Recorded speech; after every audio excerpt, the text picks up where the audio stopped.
President, the United States will once again stand shoulder to shoulder with the state of Israel.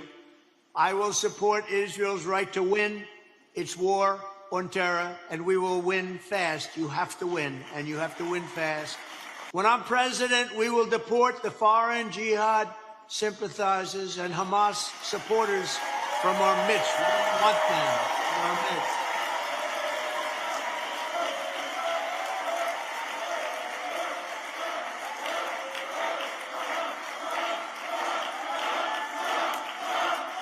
And I will work with you to make sure that Israel is with us for thousands of years. We're not going to let go of it. I will ban refugee settlements from terror-infested areas like the Gaza Strip, and I will put every single college president on notice. The American taxpayer will not subsidize the creation of terrorist sympathizers on American soil. No president has defended Israel and Jewish Americans more than President Donald J. Trump. He declared Jerusalem the undivided, eternal capital of Israel and moved our embassy there. On December 6, 2017, at my direction, the United States finally and officially recognized Jerusalem as the true capital of Israel. Today, we follow through on this recognition and open our embassy in the historic and sacred land of Jerusalem. Trump imposed crippling economic sanctions on Iran, aimed to curb their nuclear ambitions. And President Donald Trump brokered the Abraham Accords, reshaping relations between Israel and much of the Arab world. Donald Trump will crack down and take decisive action against anti-Semitism on the streets and college campuses, restoring safety and security for Jewish Americans. To every college president, I say remove the encampments immediately, vanquish the radicals, and take back our campuses for all of the normal students who want a safe place from which to learn. Donald Trump stands as the most pro-Israel president in U.S. history. Someone the Jewish community can count on. When I'm back in the White House, the United States will stand with Israel all the way, 100%, without hesitation, without qualification, and without any apology. We're not going to be apologizing. It starts with a simple question and ends in objective reality. Through our journey from there to here, we find one another and ourselves. And as the next 24 hours breaks free from our last, we gaze onward in reflection of the day. Come to your own conclusions. Stay vigilant. Welcome to the Daily Wrap-Up.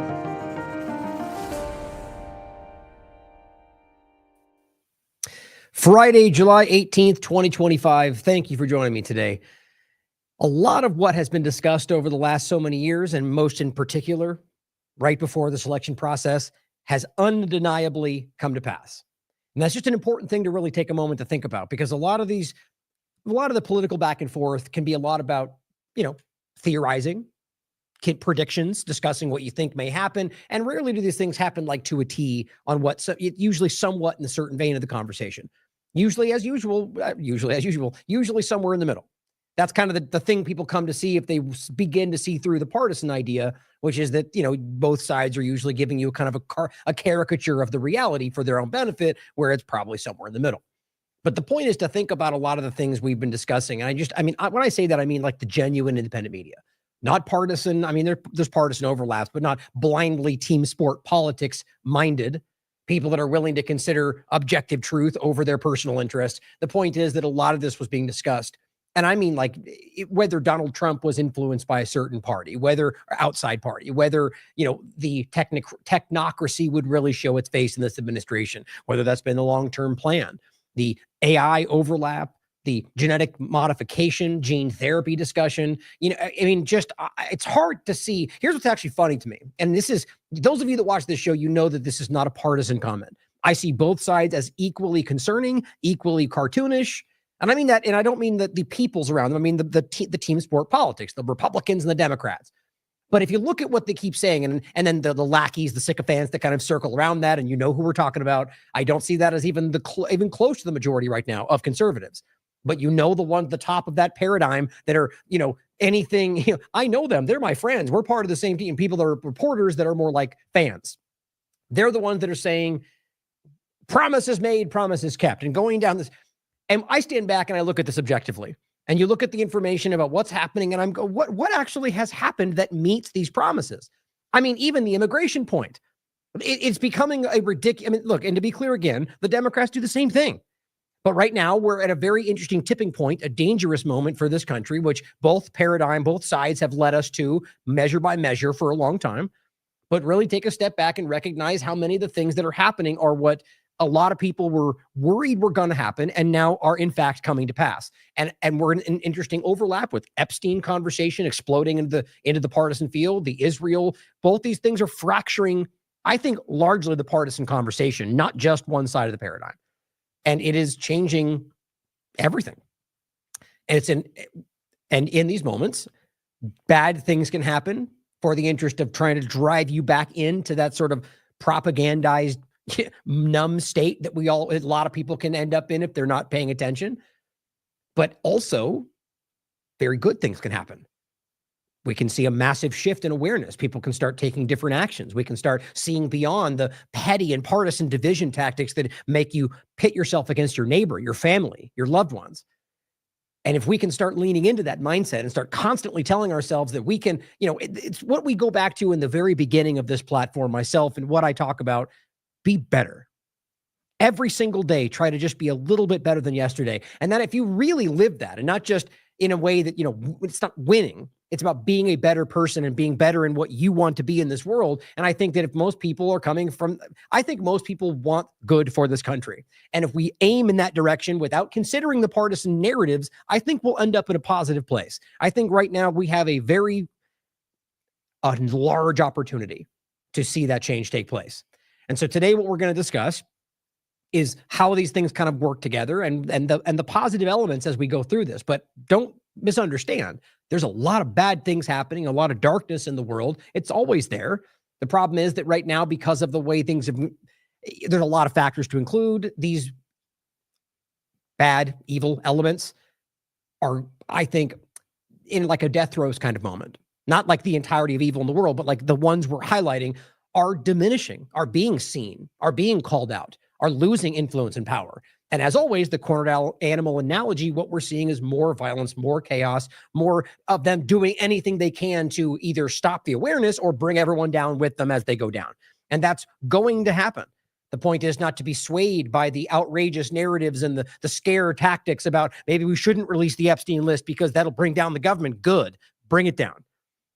Now, you can take that as 1,000 different ways you want. You know what I mean if you watch this show. And I mean probably what you think in a lot of ways, but the reality being that is a positive thing. Even with all the negative that might come along with it, we have to get beyond these broken structures. Now, today, though, again, we will be talking about the Epstein overlap, Donald Trump, Israel, Gaza, and an important conversation about Syria and the Druze population. Some of these things I mentioned here and there with Charlie Robinson's interview, as well as Brad Miller, we just discussed in studio yesterday. That went out yesterday. But it's a very important development that shows you pretty much most of what we talk about today, the bigger picture, when you look at it from that angle and understand how it connects to the bigger points. But a lot of important things we're going to start with as well. Actually, I'm going to start with the Epstein point, but a lot of things we're going to start with outside of what I'm going to try to quickly go through around health as well. Somebody actually left me a message today about a gene therapy report that I found that we're going to talk about briefly. But overall, just the negative direction of the Maha, not the movement, but the government element that wants you to think that they support you, that are pretending to be Maha, the ones that are lying to you and continuing to go in the wrong directions. We're going to go over all of that and the different points that are standing out that are showing you that they are lying to you. But like I said, outside of all that, we're going to start with Epstein today, but not from a point because to make this clear, Epstein's, the story of what that is, the list, the sexual blackmail, the trafficking network, the obvious and undeniable connections to intelligence, clearly Mossad and Israel and how that's used, as well as the CIA. It's obviously a monumental story, but if it's new to you, it's kind of alarming for those of us that have been It's been a mainstream story, and it has been fleshed out from Whitney's books and different investigatory. People have broken this down. Now, that doesn't mean everything's covered, but to understand what this really is has been very clear for a long time. The story is important for reasons that people are barely even beginning to understand, for the larger picture, eugenics and transhumanism and technocracy, but also just what it is. But my point is, the story as it stands right now in the partisan field is basically unimportant. Now, the reason I'm saying that is because right now, this game that's going on, we're going to do a grand jury, or we're going to hire to appoint a prosecutor. Oh, wait, never mind. Now we're not going to do that. Now Bond is going to put stuff out. One day it's a hoax. The next day it's a nothing burger, right? No smoking gun. How can you say that there's a hoax and then at the same time tell us that now we're going to give it to you, but there's nothing important? Those two things don't add up. So this is Hasbara. That's why I frame it that way today. That is exactly the way Israel conducts propaganda. I think it stems from a belief that you can lie 17 different ways and the establishment will cover up for you. But that's what we see every day in Israel propaganda. Lie, lie, lie. Okay. And finally we'll accept that last version of the lie. That's what he's doing right now. My point is, the dance and, the dog and pony show about what they're going to do around Epstein has kind of eclipsed everything else going on. So I'm going to rapidly go through some of the updates on what I think are important in that framing, but hopefully do it in 2 minutes. Because the reality is, this is less important than the Epstein story itself, what it's really connected to, and every other thing we're going to talk about. And you'll see what I mean when we go through that. So let's start with this update. Actually, sorry, I'm right in the middle. This point about this is about the Israel Mossad director today visiting Washington, D.C. to seek U.S. help in convincing countries to accept hundreds of Palestinians. As if that's not an alarming thing to say in the first place, that we're going to ethnically cleanse and force these people out of their homes. And then we're going to act like we're doing humanitarian work by petitioning people to help them. Okay, that's insane in its own right. And we'll talk about that when we get to Gaza. Or the idea that you're talking about bringing in immigrants. Isn't that exactly what, none of this makes any sense. Again, we're talking about Mossad asking the government, not that the Trump administration is going to do it, but we'll see how that goes. It wouldn't surprise me with the Afrikaners and so on. My point is, it's probably also a little bit better Epstein too. Probably the Mossad director coming in the middle of the scandal might not look the best for them. I just thought that was interesting. I'm willing to bet you that's absolutely what that's about. Damage control. And I think you know what I mean. If you don't, pay attention. We'll go through some of this stuff today. But I wanted to point this out too. I thought this was interesting. We put this out on March 2nd, and it wasn't because what we now know we knew then, but we already saw where this was going, and this was about what was happening then, based on the fact that they were trying to downplay, push to the side. But the interesting thing is that's exactly what ended up happening. The title was "The Deep Doge State: Epstein List Got Twitter Filed, and Israel Breaks Ceasefire as Planned." Yeah, and you'll be forgiven for not knowing where that last one falls in, seeing as how they break ceasefires every 15 seconds. Epstein List got Twitter filed in March. It's an interesting thing to write, seeing as how that's where we are, at least for now. Maybe tomorrow it'll all break through. We should always consider that possibility. But I just thought that was interesting. Now, Adam Cochran covers this. He's the one I believe I saw share this the first time, but this is another follow-up from Wired. Metadata from the raw Epstein prison shows approximately 2 minutes and 53 seconds were removed from those clips that were stitched together. This is just, I don't know how you can't see this. There's either one or two things that I can see in all this. Incompetence, like a shocking level of, what's worse than incompetence? Like, these people, I don't know how they tie their shoes in the morning if this is what they're doing. Secondarily, or alternatively, that this is what Israel wants to happen, or somebody else, because they want this country to completely collapse. I don't understand this. I could wrap my mind around a world in which, as I think Bruce Fine pointed out, that we've from administration to administration. And I think that's because of Zionism, quite frankly, but regardless, whatever's causing it, for administration to administration, we've watched them get worse and worse. And the people that care and the people that have insightful, who have technical knowledge, who understand politics, just go, I don't want anything to do with that clown show. And they stop going in. Now, in a way, I hate politics in general, but if it has to exist, then we should want people that care and know what they're talking about. And we should be able to sift through all that. The point is that we've seen that go the other direction. So maybe they are this stupid. Maybe they are this incompetent and someone else is taking advantage of that. And maybe both are happening. But my God, as I simply said, this is the video the Trump admin reviewed and released and took a long time to do it. There's no hiding from this. There is no pretending they did not know this, or otherwise, if you are, then that means they're insanely incompetent. And that is alarming in its own right because of what I think is happening. Now, man who served in the same jail cell as Epstein says there's no way he was able to kill himself. Well, you heard that from anybody with know-how, anybody that did investigation, anyone who read about the prison, because that's how those prison cells are designed. But what's interesting is that it's just coming back up. It would have been impossible unless somebody gave him something to do it with, allowed him to do it himself, did it to him, or took him somewhere else and pretended it happened. I mean, these are things we should genuinely be considering, and we were when this was first being covered. That's why this is not a shocking story for a lot of us. But this is a new one from today. Donald Trump's ex-chief of staff has now said that he is, in fact, in the prison in the Epstein files. It was Mick Mulvaney. Now, yes, as always, the closest people in his team seem to later be the biggest enemy, and now we can't trust him. He's a rhino. Well, at one point, he was in the team, so it's worth considering what he's saying. But that could all be part of a ploy.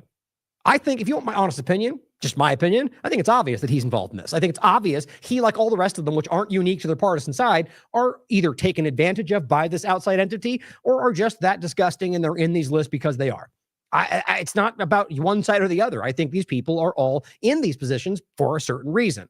Now, I will play this. This is, I think I forgot to grab this. This is a clip. Show you this since we're on this page, make it quick. This is a clip that you've already seen, most likely, of Donald Trump just reiterating that this is a hoax. And I'm going to read something after that to make this quick. And I really want to make this minutes. So let me go through this as quickly as possible. Here is what she's saying, or Donald Trump is saying next to Caroline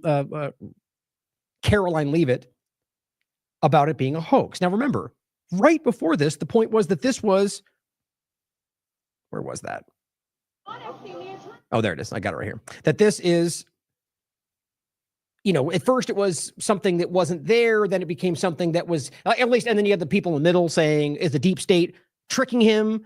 Are they blackmailing him? That was Jones from day to day. One day he's being blackmailed, but the tape that's missing in a minute. The next day, Trump's using it to blackmail the deep state. Then it became, it's a hoax. Now it became that, I guess, Jones seems to think that he's working for Mossad or he's considering that. It's just so funny to me to watch the evolution of that. Good. I hope he wakes up to all of it, even though I don't think he's honest. I don't think it's a wake up in process. I think he's trying to play you into something else. But, maybe I'm wrong. Consider it.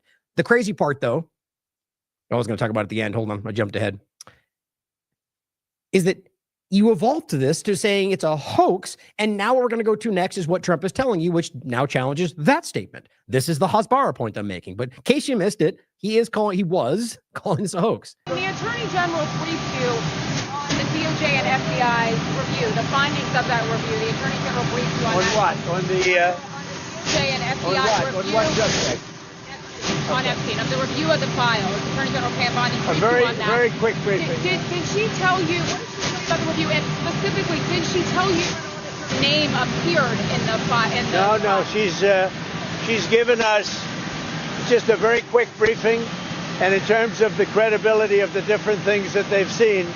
And I would say that, these files were made up by Comey. They were made up by Obama. They were made up by the Biden. We went through years of that with the. And of course, Russia hoax, right? Which was, and we all know that. Literally everybody everywhere with a brain knows they made that up. So now they're just trying to pull this back in and say, look, the Democrats lie about everything. Guess what? They both lie. Every side lies about everything. That's what they do. We're finally starting to see that right now. But so think about how insane that is to argue that this is fake. After everything you've been saying, how can it be fake if you've been if Bondi to Trump? Actually, I'll just read what he said right here. First, it's this one here, I think. Yeah, what 5 Times August wrote was really good. It really just make it seem as dumb as it really is. But Glenn says, what is in the Epstein documents that's causing Trump now to insist over and over that they're forged and fake documents fabricated by Comey, Obama, Hillary, and Biden? And they even got fact-checked on here. The first federal investigation into Epstein was launched, he goes on to talk about it, and closed under George W. Bush. A new federal investigation was launched in 2019 under Trump after Epstein was arrested on sex trafficking charges afterward. Epstein died, they claim, in August 2019 prior to Biden. So the point, clearly, is that he's trying to continue to tell you it's a hoax after telling you that more was going to be coming out. And I said the only people now pushing this, and it was Jones and Johnson and the rest of them until they shifted again, are blind followers or opportunists. Remember who they are. Also be skeptical of those who suddenly see the light when it's been obvious for a long time. Hope they have changed, right? Hope they've changed. Give them that opportunity, but question it the same until they prove out over a long period of time. That's my point right now. With a Tucker or a Jones, sure, I genuinely want that to happen. As much as people will still probably do, he's not. Yes, I want that. Why wouldn't I? I think I've proved over the years that it's about the outcome and the truth for me over anything else. But why would we take it now after, realize what, even with Trump, he just lied to you blatantly about 6 times in a row about this story. Now, let's say tomorrow they break out with all the files. Why, even if it's the truth, wouldn't you go, well, hold on, you just tried to deceive us really clearly and then gave us the truth. Either way, you're dishonest. That you have to be real about that. So Trump calls Epstein hoax a conspiracy a hoax. His own words, by the way, in another discussion, and turns on MAGA. Now, this was the in-between part. This is from the 16th. It's the 18th today. 2 days ago, Trump called MAGA people, Republicans, conservatives, who were simply going, I care about the Epstein files. You know why? Because Trump told them to. Or because they do. But my point is, Trump was the one that made this a point, and he calls them weaklings. Literally. Trump lashed out at his own supporters, calling them gullible weaklings for questioning the transparency of the secret government inquiry into the Jeffrey Epstein point. Now, again, we're going to come to the point of what they're doing with Bondi right now. Why in the world, after what they just did in front of you, would you then trust what Bondi and Trump roll out for you? Especially as they're seemingly trying to control this in that way. Let these weaklings continue forward and do the Democrats' work. See how lazy that is? Blind sycophant followers will go, oh, Democrats do it, then the opposite good. That's their mindset. And or just don't care. And whatever Trump says, I support because I'm a follower. Insane. He can insult his base. And some of them, and the high up followers don't care. But as most of us paying attention can see, it is beginning to deteriorate because of things like that. Elon Musk pokes holes in Trump's hoax claim about the Epstein files, saying, wow, amazing that Epstein killed himself and Ghislaine is in federal prison for a hoax. It doesn't make any sense, guys. It doesn't make any sense. DOJ, of course, urging the Supreme Court to turn away from Epstein or Ghislaine Maxwell's appeal, which, remember, this is an interesting development. Here's what I read on this.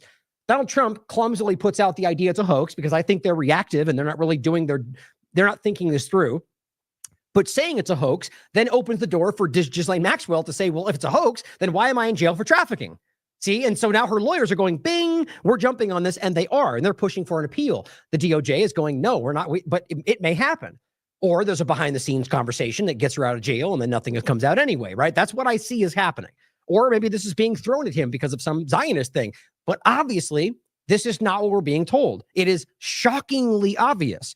Trump floats appointing a special prosecutor to put Epstein hoax to bed forever because of his duped supporters. And then almost within less than 24 hours, we're not going to do that. Trump won't appoint a prosecutor.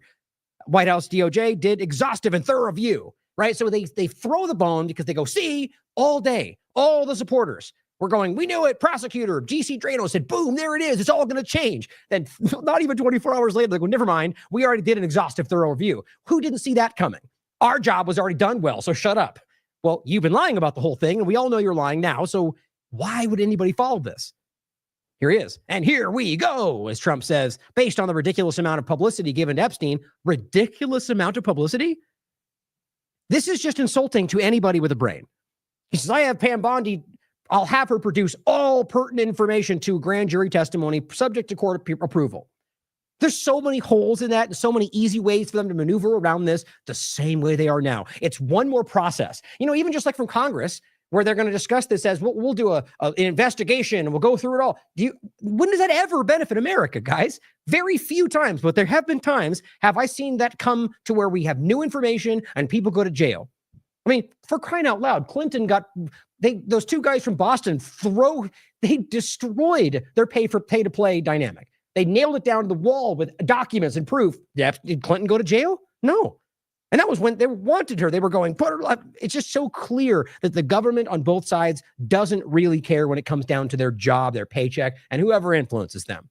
But here we go. DC Drano will jump to the next thing they say. But here is a member of Congress, Representative Paulina Luna. Thank you, Bondi. While others are busy trying to knife the president or just, care about the truth, this was quietly in the works behind the scenes. Oh, was it?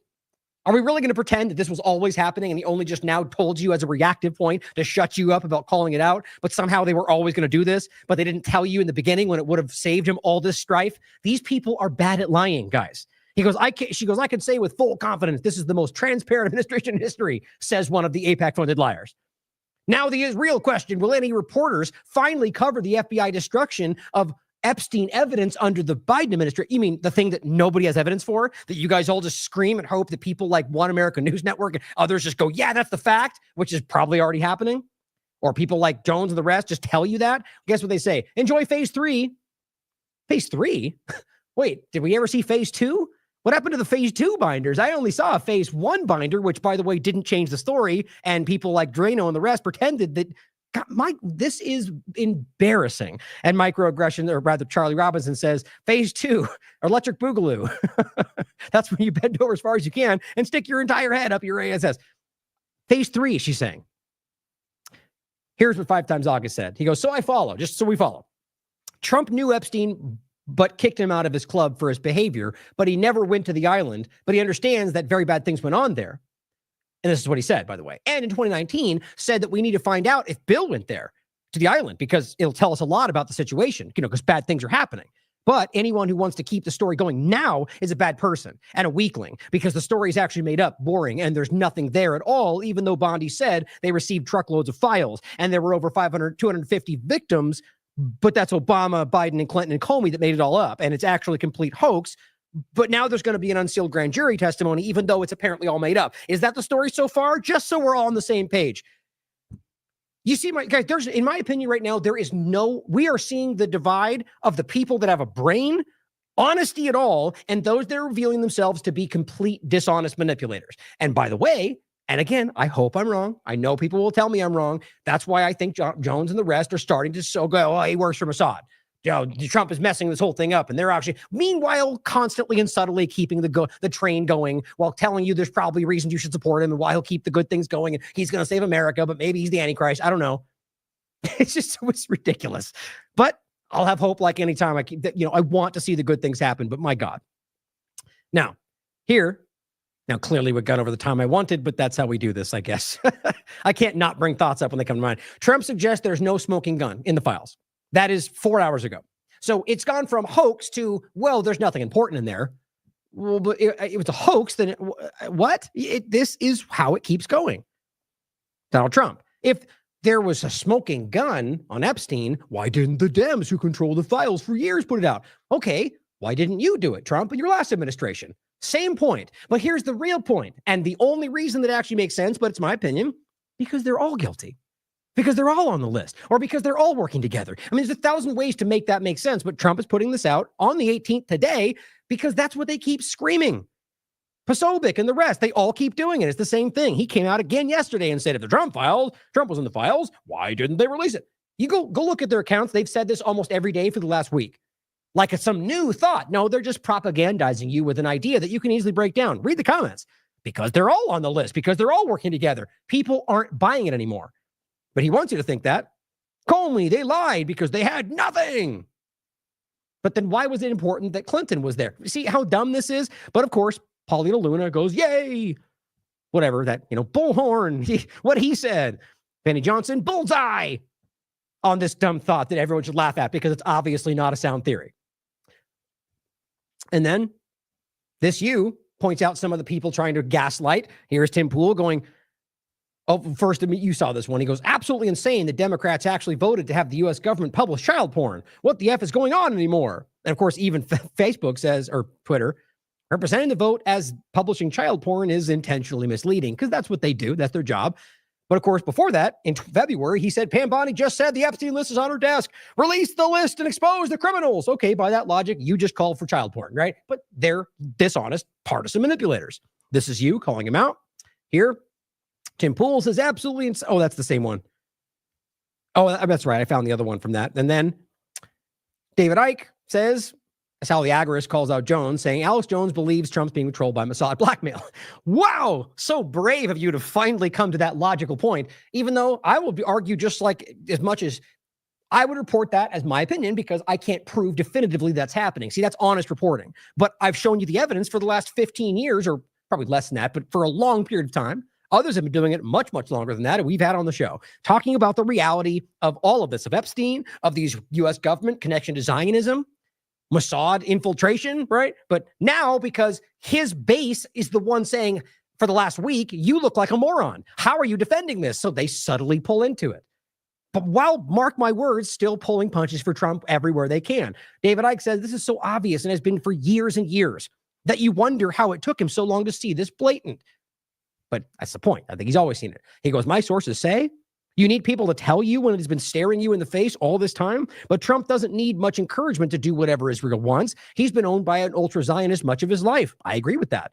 And it's not him he's covering for people. He's covering for himself and others' benefit. How desperate the MAGA media are to get back on board with Trump. Much of their audience is still not having it. Then you've got this person I've never seen before. I just happened to see this today. Almost 100,000 followers. You can watch the video. It's 9 minutes. It says Trump didn't betray his base because that's what obviously is going on. He called its bluff. Wait, so you mean the MAGA base is now the responsible party? They were the ones he called their bluff? I don't think this is going to age well. And it says these people don't want justice. They want content. So now you're attacking your own base? I mean, think about how wild this is. This shows you something important, I think. She's saying the MAGA people that got them there, Trump in that position, if you want to believe the narrative anyway, but that's the momentum anyway, that they don't want justice. They're the only ones at this point calling for justice. And it says they'd rather have something to be angry about than something that actually works. I don't even know where you're going with that at this point. The reality is this is obvious to me. What's going on is and it's not just Trump, it's the U.S. government betraying its people. She goes, so let's talk about the noisy former supporters, the pitchforks, and this is the panicans. I mean, if you're going to win the day for the dumbest effort, panicans, that's not even a good term. I think it's like panic Americans, I guess, that Trump put out that he's forcing into the conversation that only real blind followers are using because it's dumb. I think somebody called it a boomer term. It's a stupid term. It doesn't even make much sense. It's not even a clever, what do you call it? A juxtaposition. It's not. But people are out in force trying hard. Here's Paulina Luna again saying phase 3, which I had over there. I just kind of threw this together. Sorry. Phase 3. This was the point about the picture of them just presenting themselves as, well, this seems to be suddenly like a new presentation. Now they're the ones on the team and we're fine. My point is this. Actually, I'll show you after sorry, I'm jumping ahead. I'm trying to do this quick. She said, why hasn't a single media outlet asked me to discuss my investigation into the Epstein file destruction? Because there's not evidence. Everyone knows this. You guys are screaming a narrative just like you do with the auto pen. And certainly possible. I wouldn't even deny that's possible because obviously Biden was senile. But there's no evidence to back up that anybody else did it. If you have it, show it to me. I'll talk about it. The point is the same here. I thought it was funny. This person says, Grok, was Luna directly involved involved at DOJ or FBI to be a witness for the media? And she says no. Or Grok says no, was not directly involved. She has no insight. These people, and this is what I want. This is the real point that I'm trying to make with her. She put this out saying, please don't show this to Wall Street Journal. It's a hand sketch. They may think I'm a sex trafficker because you probably saw this going out. This is what I really think is happening right now. Trump seems to surround himself with the dumbest people in the room. More accurately, the only ones left who are either too stupid or too corrupt to realize how obvious all this is. I mean, think about how clear this is to even his base right now. And you get people like Luna that flock to be by his side because anybody with a brain's going, I'm going to distance myself right now. That's how I feel it anyway. Censored News says more from Luna, the newly appointed head of the task force on declassification of federal secrets. Here she is going, Hamas savages are beheading babies. Here she is saying, I'm sick to my stomach because I just heard of a report where a baby is put in an oven. Lies, all lies with no evidence to back them up, but she still says them. Here she is, BB in the house. You starting to get it? The APAC funded Luna. Here's the team. Here she is right here. APAC tracker or track APAC. I mean, these people are making hundreds of thousands of dollars from APAC. This is an Epstein a Wall Street Journal article that came out. Jeffrey Epstein's friends sent him body letters for a 50th birthday album. One of them was Donald Trump. He disputes it. Does it surprise anybody? He's now suing Wall Street Journal. They claim they can back it up. Well, I guess we'll find out. We know they know each other. There's a picture right there. They've met each other. You see them laughing on film. There's plenty of overlap. The fact that he sent him a body letter, it wouldn't surprise me at all. But they're going to push back, which I think shows weakness. Mario Narfall says, Randy Fine moves to cancel the House subscription to the Wall Street Journal after the Epstein story. Gee, Randy Fine, that doesn't line up at all. I mean, my God, these people, the Wall Street Journal puts out an article about the problem that they want you not to think about, and he goes this far. Guys, you're showing weakness. You're showing desperation. And to end this, Trump's name was a red flag for FBI and review Epstein files ordered by Pam Bondi, top Democrat reveals. So I'm sure team sport Republicans will flatly disregard it without any investigation, which you should question it, but engage with it. Senate Democrats are asking in a letter to Attorney General Pam Bondi about the FBI review of Epstein files, specifically why it took an additional 3 months to release a memorandum on the findings and why agents were instructed, which it does appear to be the case, to flag any mention of Donald Trump. I mean, you obviously could answer just politics. Even if he's not involved, he knows it'll be used against him, so it would make sense. But it says Trump has instructed Bondi to release pertinent files on the criminal investigation to Epstein. So what if they don't feel that his mention is pertinent? You see, it's so easy to see how this goes. And it's left and right. It's your government. This is how they operate.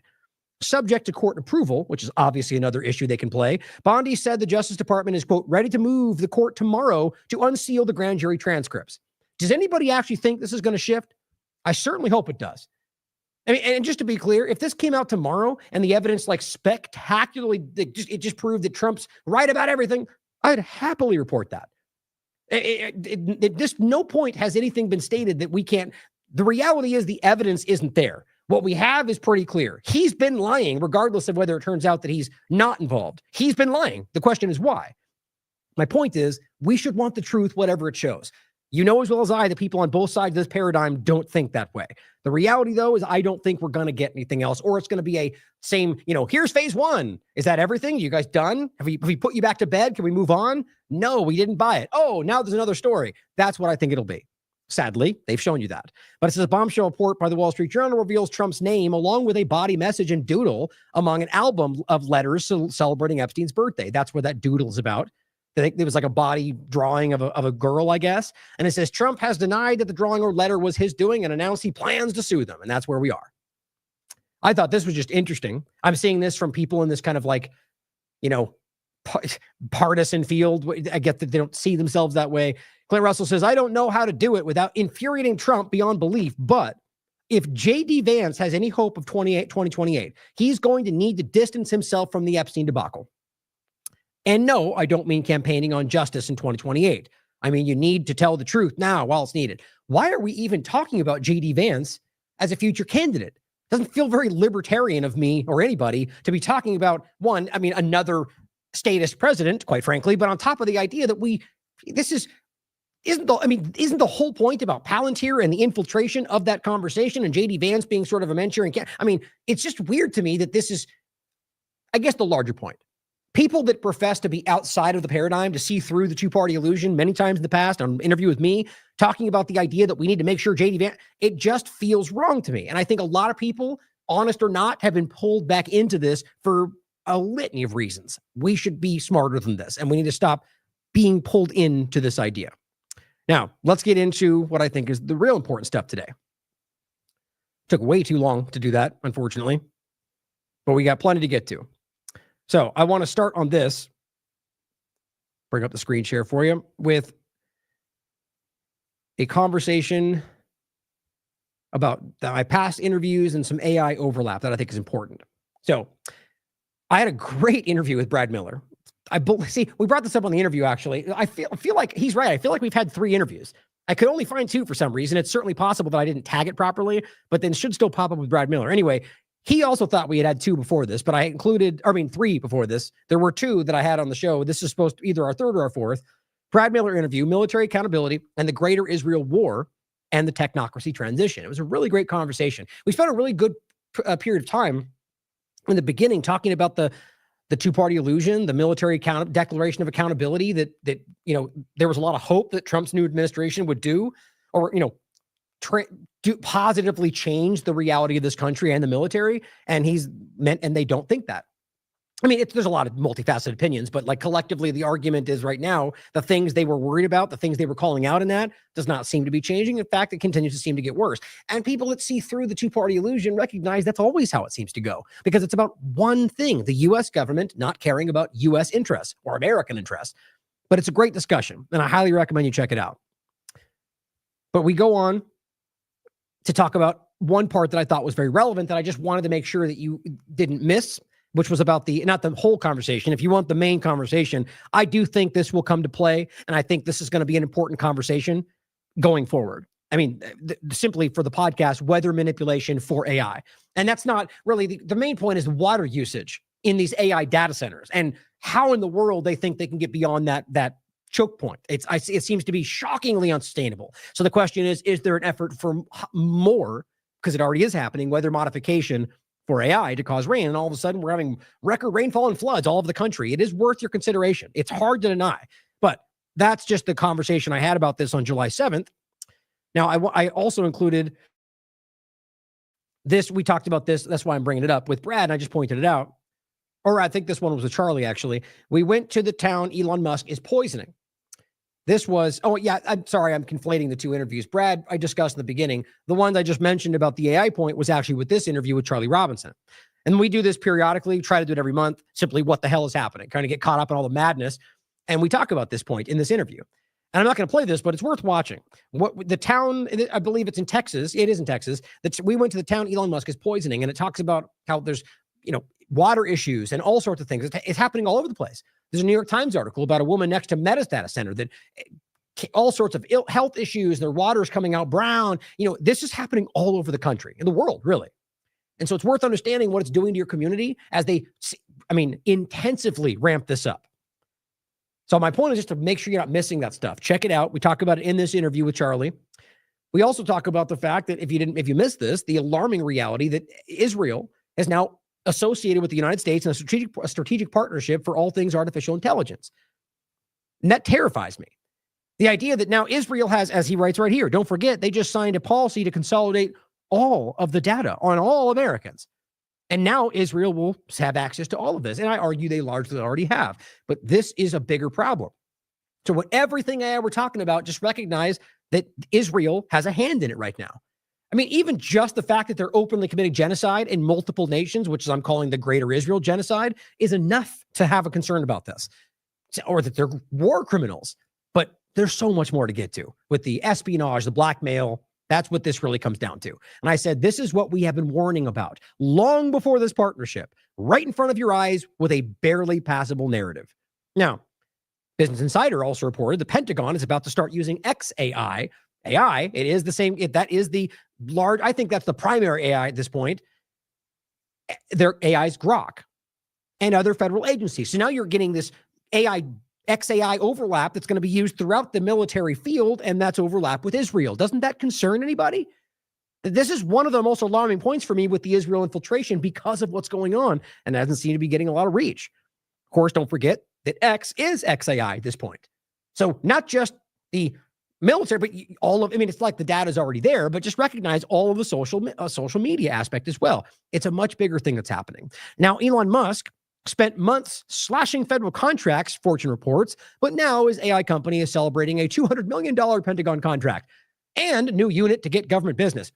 Right, so the guy that was going to be saving us all this money, right? Do we not realize by now the whole Doge tap dance was a clear deception? It was obvious while it was happening, if we haven't caught up to that by now. I think at this point, Doge, or rather whatever agenda was happening, they got what they wanted from the illusion. They got your information. Americans were blinded by what was happening, and they allowed, or whether we could stop them or not, we, by compliance, allowed them to remove the siloed information, jam it all together, get access to it to train their AI models. XAI and OpenAI and Palantir, everybody else, they're now using that to kill people in Israel, in Gaza. And they got it, and now he's done. Now, I'm sure there's probably much more, but think about how clear that is.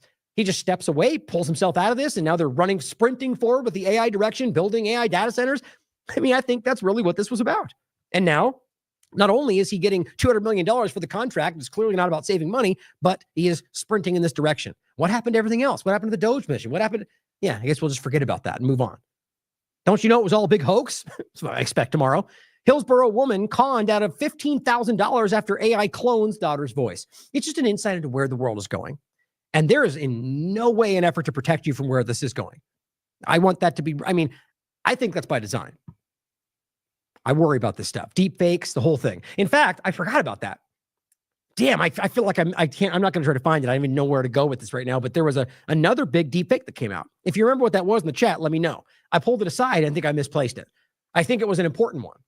But that's all I can remember right now. It's just this fuzzy memory of like a couple days ago, there being a deep fake of somebody that was important. But it's the same thing. I just want to make sure we see that is, I still think that a larger shoe is going to drop, and whatever that means and how it's going to be used and when that big one comes. Maybe it's going to be an Epstein thing. That's what Well, we're kind of getting there right now. But the video they put out, they got caught lying about it, guys. They manipulated that video. At the very least, stitched pieces together. But how do we know they didn't just alter other things? Now, on the AI point, this is Noah Harari. And I think it's important to understand where the world is going in this direction. Now, a couple quick points on this, then we're going to get into we're going to then get into some health points. Then we're going to talk about the United States citizenship and finish on U.S. foreign policy. But this is important, just quickly to understand. There's another Oracle video I'm going to play as well that just really lays this out on where, and again, this is not the conspiratorial version. This is what they have written down in their documents. It's about what they want to build. Of course, they frame it as for your safety, right? For your convenience. But those things are just the way you frame it. It's about control. And if you think that control is helpful and convenient, then you're on board. But if you recognize that control is just control that can be used in any different way, then hopefully you recognize that it's about who uses it, the intention behind who's using it. And I think that's the biggest issue. Here you go. Should AIs have the ability to open a bank account and manage a bank account? That's a very practical question. We are very close to the point when you can tell an AI, go out there, make money. Your goal is to make $1 billion.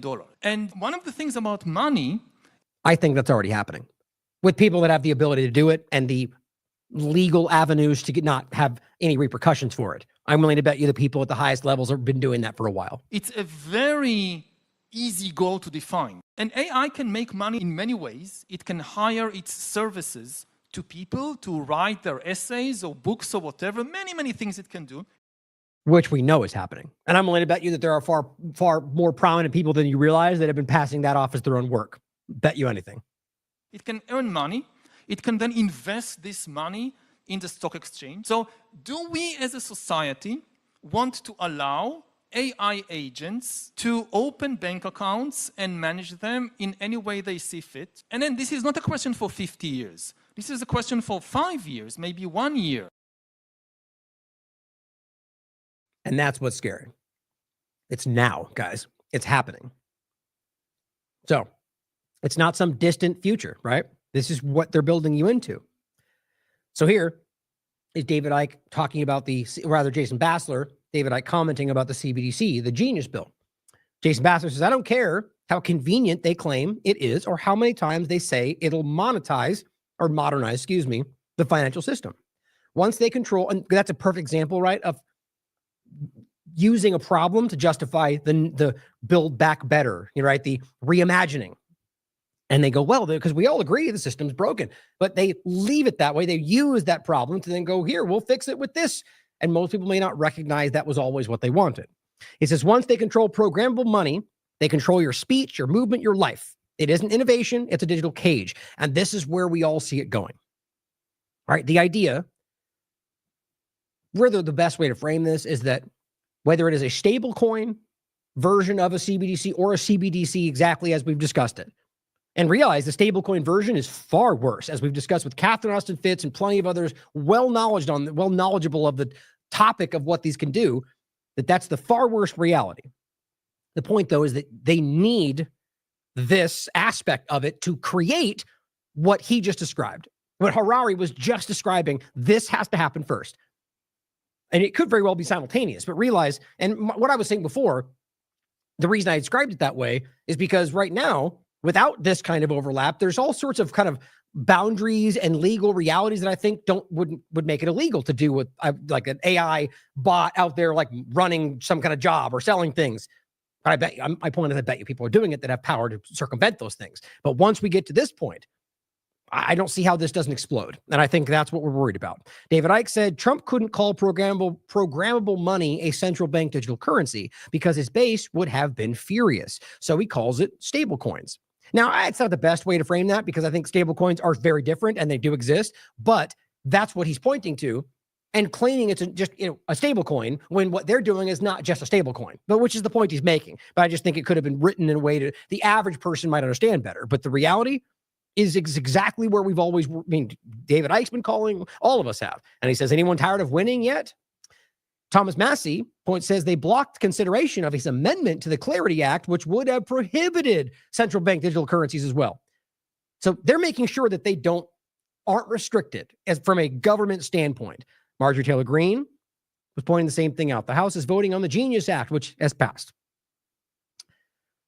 Here's Nick's order. Breaking! The House has officially passed the Genius Act, a crypto bill backed by Donald Trump and Scott Bessent, two flaming Zionists. All it needs now is President Trump's signature. Yay! Yay for whatever Trump just told us to cheer for. 3 cheers for the current thing. I mean, come on, guys. Nick Sorter was calling out this thing with CBDCs before. This is the same point as always. These people will cheer for their own. I mean, you could make it as extreme, as dark as you want. It's like whatever they just said, yay, is what we keep seeing. And it is insane, but you know why it happens. Now, here's a clip I played. I think it was with Charlie Robinson, but I want to make sure you see this. It's only a minute and a half. But the geofencing part is what I think is really, and all of it's important, but the geofencing part of it is what I think will come as they build out the infrastructure. And the idea is being able to just, you pass in through this invisible barrier, your credit cards turn off, or rather, whatever, your digital currency doesn't work. Your everything, it's the idea of being debanked or depersoned. That's what that becomes. And this is where the world is going. And unless we do something about it. In the long term, the plan is to pretty much lock up humanity in smart cities, which is kind of a superset of a 15-minute city. They've sold all the state and local governments and countries that smart cities are about sustainability and the good of the city. So here's what's actually funny to me. So you can't call it 15-minute cities because that would upset the base in the Republican side. Because my point is they're doing the same thing. Build back better, big, beautiful bill. It's the same. It's technocracy. It's the same agenda. He even went and spoke at Davos, for crying out loud. Guys, they're on the same path. But you got to do something different, right? Different names, stablecoins, CBDC, right? But what's funny is smart city, which is what you're seeing a lot used right now, is almost just as bad, especially because he just described it as, it would be seen as, woke and Democrat from the side of people that only see it that way.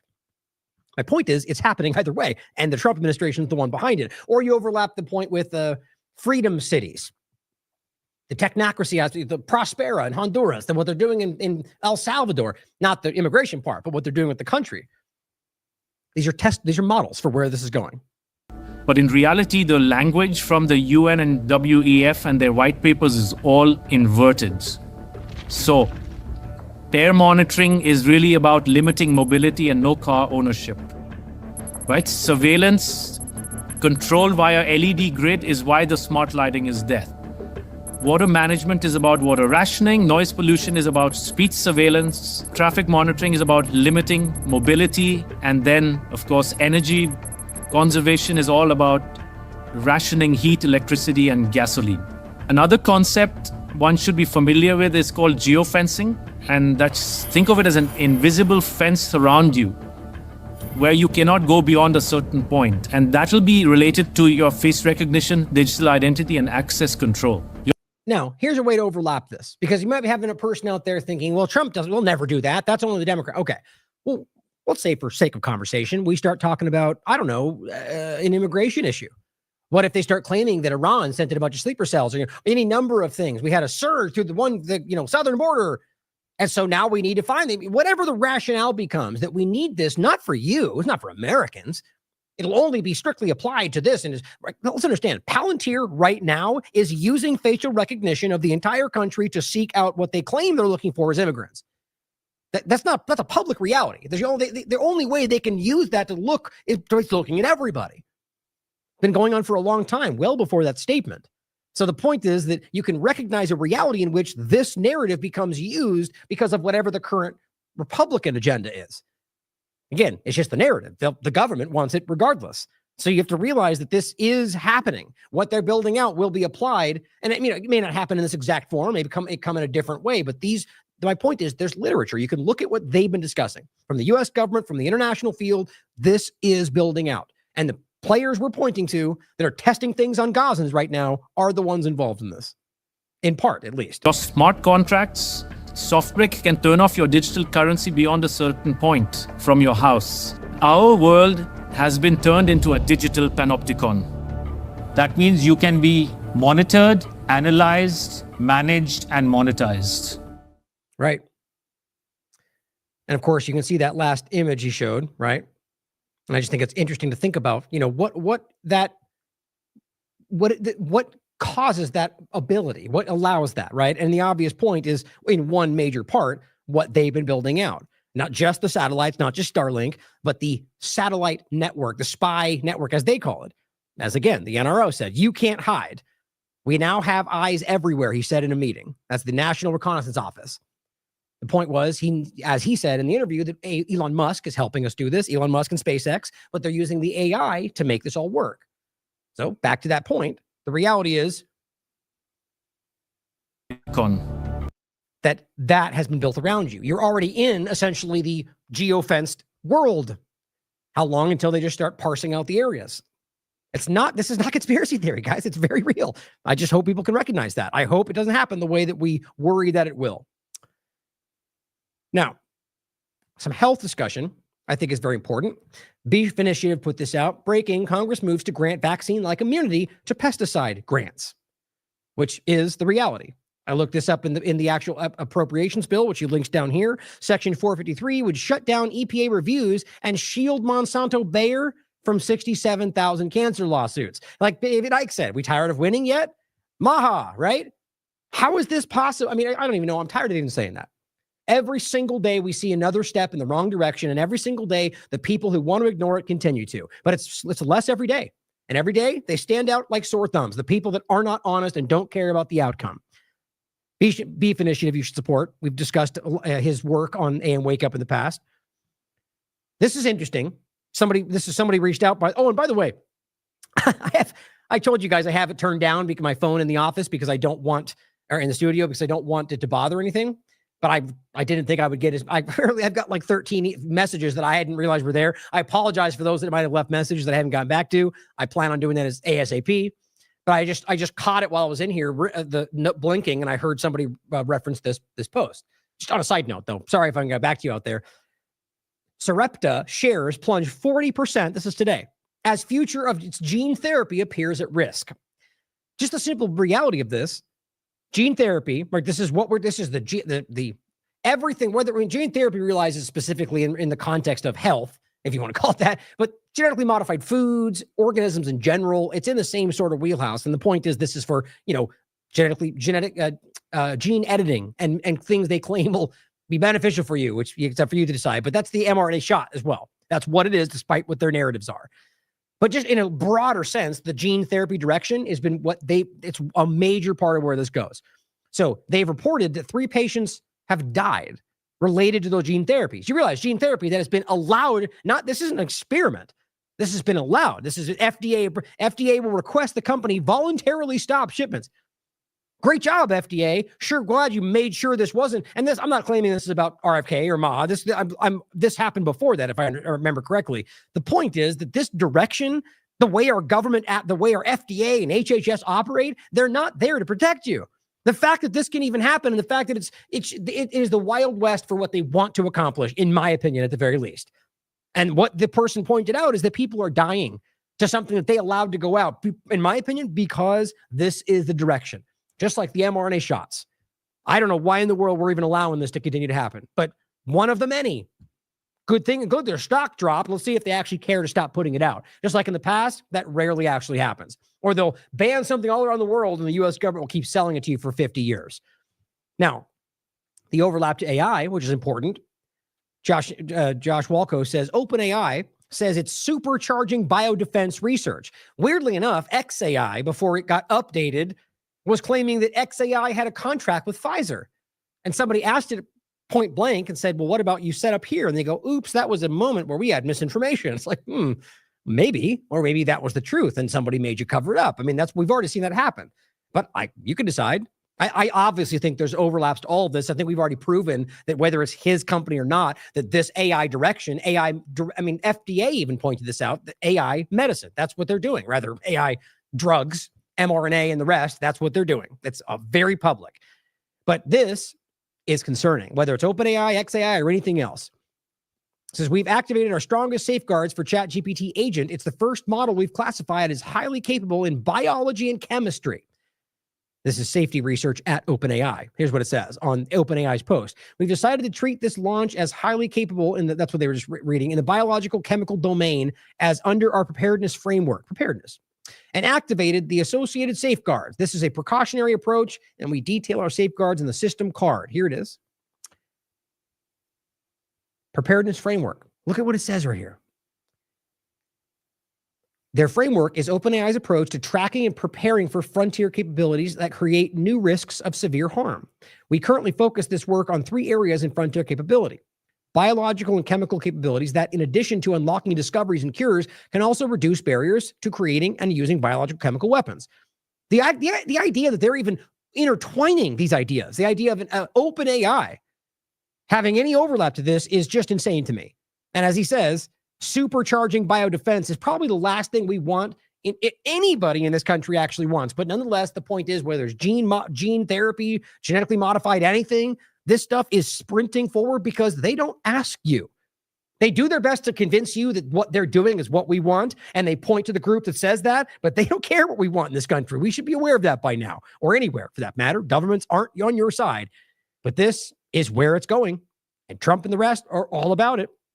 And on top of that, if you want proof of that, here's Donald Trump sharing on his own Truth Social this post. Today's announcement will lower drug prices. That's Albert Bourla. He posted this out July 17th. It says today's announcement from the White House about Pfizer will lower drug prices and provide important medicines directly to Americans. Yay. I mean, yeah, in a general sense, the idea is a positive thing for people that need those things.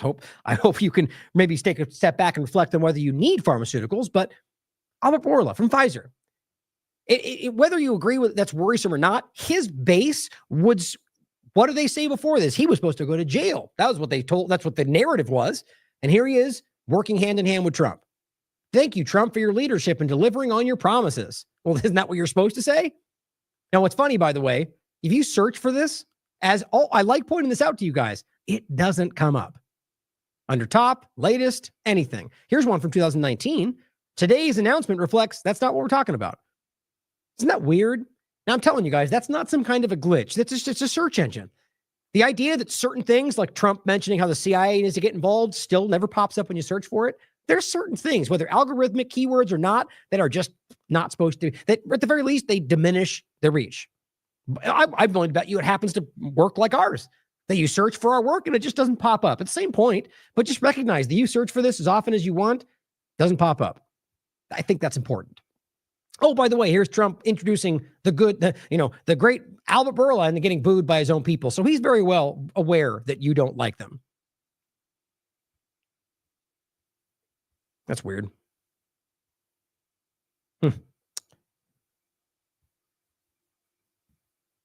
honestly don't know how I go through this stuff like very slowly, making sure I don't miss them, and I still somehow miss these videos every now and again. Here we go. And this wasn't that long ago, right? I just think it's important. Just like when he mentions the COVID vaccines and people go, boo.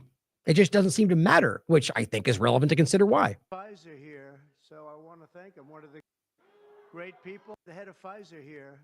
Sorry, it's very low. He just says the head of Pfizer here, one of the great people, he says. Head of Pfizer here, so I want to thank him. One of the great people, one of the great businessmen. Thank you, Albert. Wow. Thank you. And all they do is go, oh, he did it so he could be booed. Certainly possible, I guess. But that's what's called an assumption, a self-serving assumption. And based on the fact that he still supports the mRNA shots that Bourla was a part of, it pretty clearly he wasn't just doing it to get booed. He's a part of it.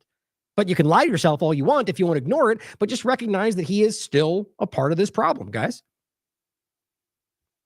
Very interesting, I think, that he would post this on his own account, even though he knows what you think, even though he knows you don't want him working with this group. But yay, we're working together to lower vaccine prices because that's what we all want, right? Well, I think it's important to highlight the fact that, let me be clear about this.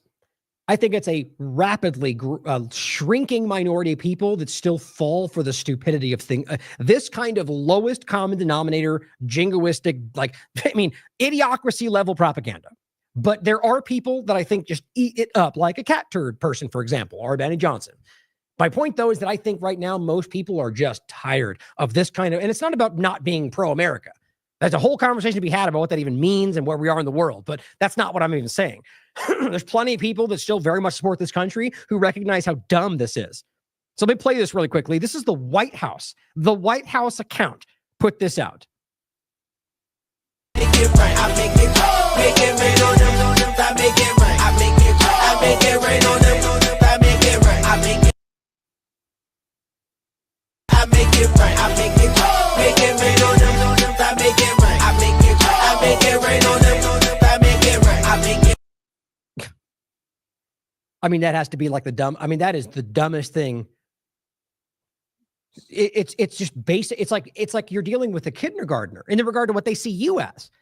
Here's a bunch of American eagles flying out of the White House and money everywhere. What does it even mean? They just simply said, point of view, you just stepped into day 179 of the Trump golden age. Okay. Is that even what anybody, I mean, if you could argue that maybe in the middle or a year into or 2 years in, that maybe he'll get to some point where you think there's success. His own base does not think we're still pumping out mRNA shots. You're hiding the Epstein files. You've spent a hell of a lot more than the last I mean, what are we talking about? But just, eagles and money and rah, rah, rah. This is how stupid this is. And I simply said, you are a parody of yourself. I mean, guys, this is what it feels like. The absurdity of the movie that was supposed to be making, that's where every day it seems we're closer to idiocracy. Same point here. And I just said, America. That's what that feels like. It feels like something you would have seen on that South Park parody of Team America World Police. Doesn't it? Am I crazy? I just don't think most Americans are even falling for this anymore. And I know plenty of people disagree with me on that reality. I have a much higher opinion of the average person in this country. Now, lastly on this point, and then we're going to get into citizenship, which I think is really important for where this goes, especially with the Israel overlap that I think is shockingly clear to most people right now. I don't know if you saw this clip. I hadn't seen this before, but I don't think you need this clip to make it clear that there was something very bizarre that went down at Butler. I just had Brad Miller in the studio, and he is very adamant about the fact that he believes this was a complete hoax. Now, I was clear about this in the beginning, and I've been clear every time since. That it's obvious that something's going on here. The inconsistency of the reports, the shooting positions, the how many people. Even the fact that the main part of the base and the Republican team just dropped this without any real conclusion. And at a time when half of them were saying Secret Service were involved, and then he went on to praise them all and say they're good. This was something weird. The only reason I wouldn't say it certainly could be a hoax. I'm not going to even ever deny that, obviously. But I don't think you can claim that as absolute. That was his opinion, is what he was clear about that. Is that a likely reality with what we're seeing going forward? I think it's very much so worth considering, especially with the idea of the ear and everything else. But don't take that as me telling you this is, I don't know that, because I'm not as irresponsible as plenty of the mainstream alternative media to make a claim that I can't back up with proof. Not just evidence, but proof. But the amount of things around this, even just, again, the ear point that we just showed you, you understand that there's no way around that. The lie about plastic surgery, it's the statements he made while he was there, what the doctors themselves said, the lies about the amount of blood. Everything has come together now to show you that they were making parts of this up. Now, that doesn't mean that proves it was what we're thinking. That's the point I always make in the past. It could very well be that there's some part of it that was, taken advantage of, or I don't know. Even as I say that, it's like it doesn't add up when you think it through. My point, though, is that we don't know for sure. But this video adds a whole other element to this.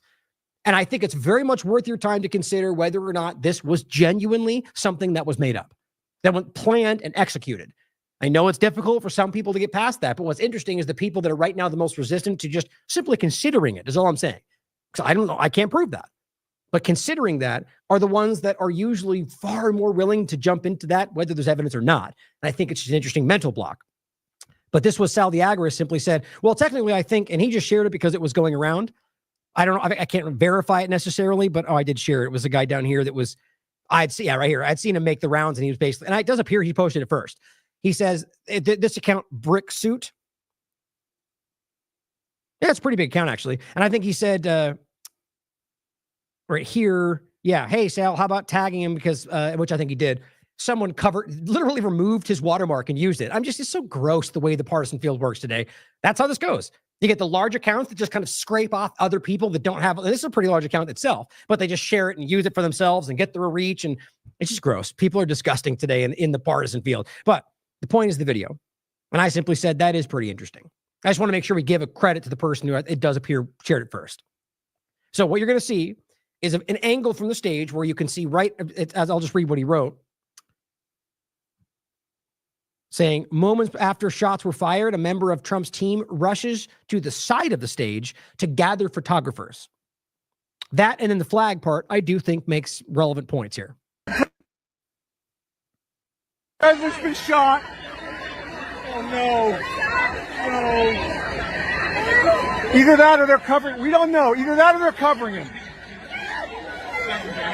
We love you. We love you, President Trump. We love you. And there he is. So this guy, right as it happens, right here, you see him run off. No, I skipped it. It's right here. It's right at the beginning. President's been shot. Right there. It pauses. President's been shot. Oh no. No. It's right there. Right there. So you see that guy right there, right as it starts. This guy walking right here.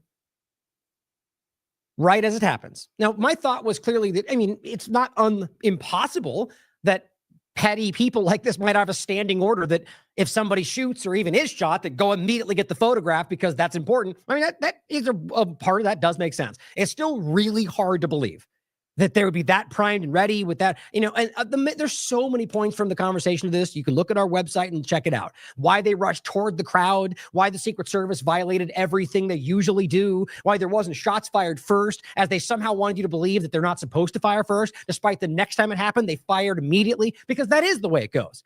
Even Dan Bongino told you that yes, they're supposed, obviously, as far as I understand it, they don't even keep their safety on the Secret Service because it's about firing instantaneously. The point is it doesn't line up. Or the fact that the way he turned his head quite literally proved, as I can show you 100 times over, that from where they shot from, including even where they claim he was, is impossible to hit the point of the ear that they say it did. I mean, it's just insane. But I'll play it all the way through. President's been shot. Oh no. No. Either that or they're covering. We don't know. Either that or they're covering him. We love you. We love you, President Trump! We love you!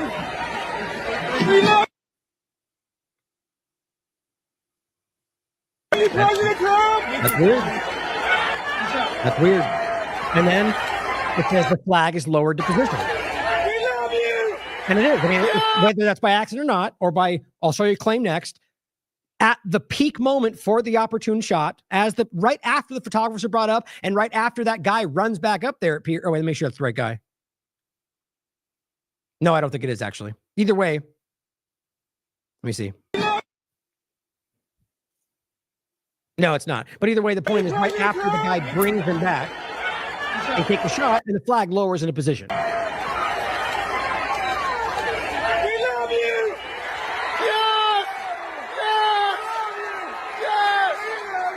Now, by the way, that's just sad, to be real, okay? Anybody doing that as a grown, I mean, that is women throwing underwear on stage at an Elvis concert. That's not objective support. That's fans, which is okay. You can be a fan if you want to. Just recognize that that's emotional. That's not about facts. It's about support. It's about team sport politics. He continues to move the photographers into position with help from his colleagues. He does.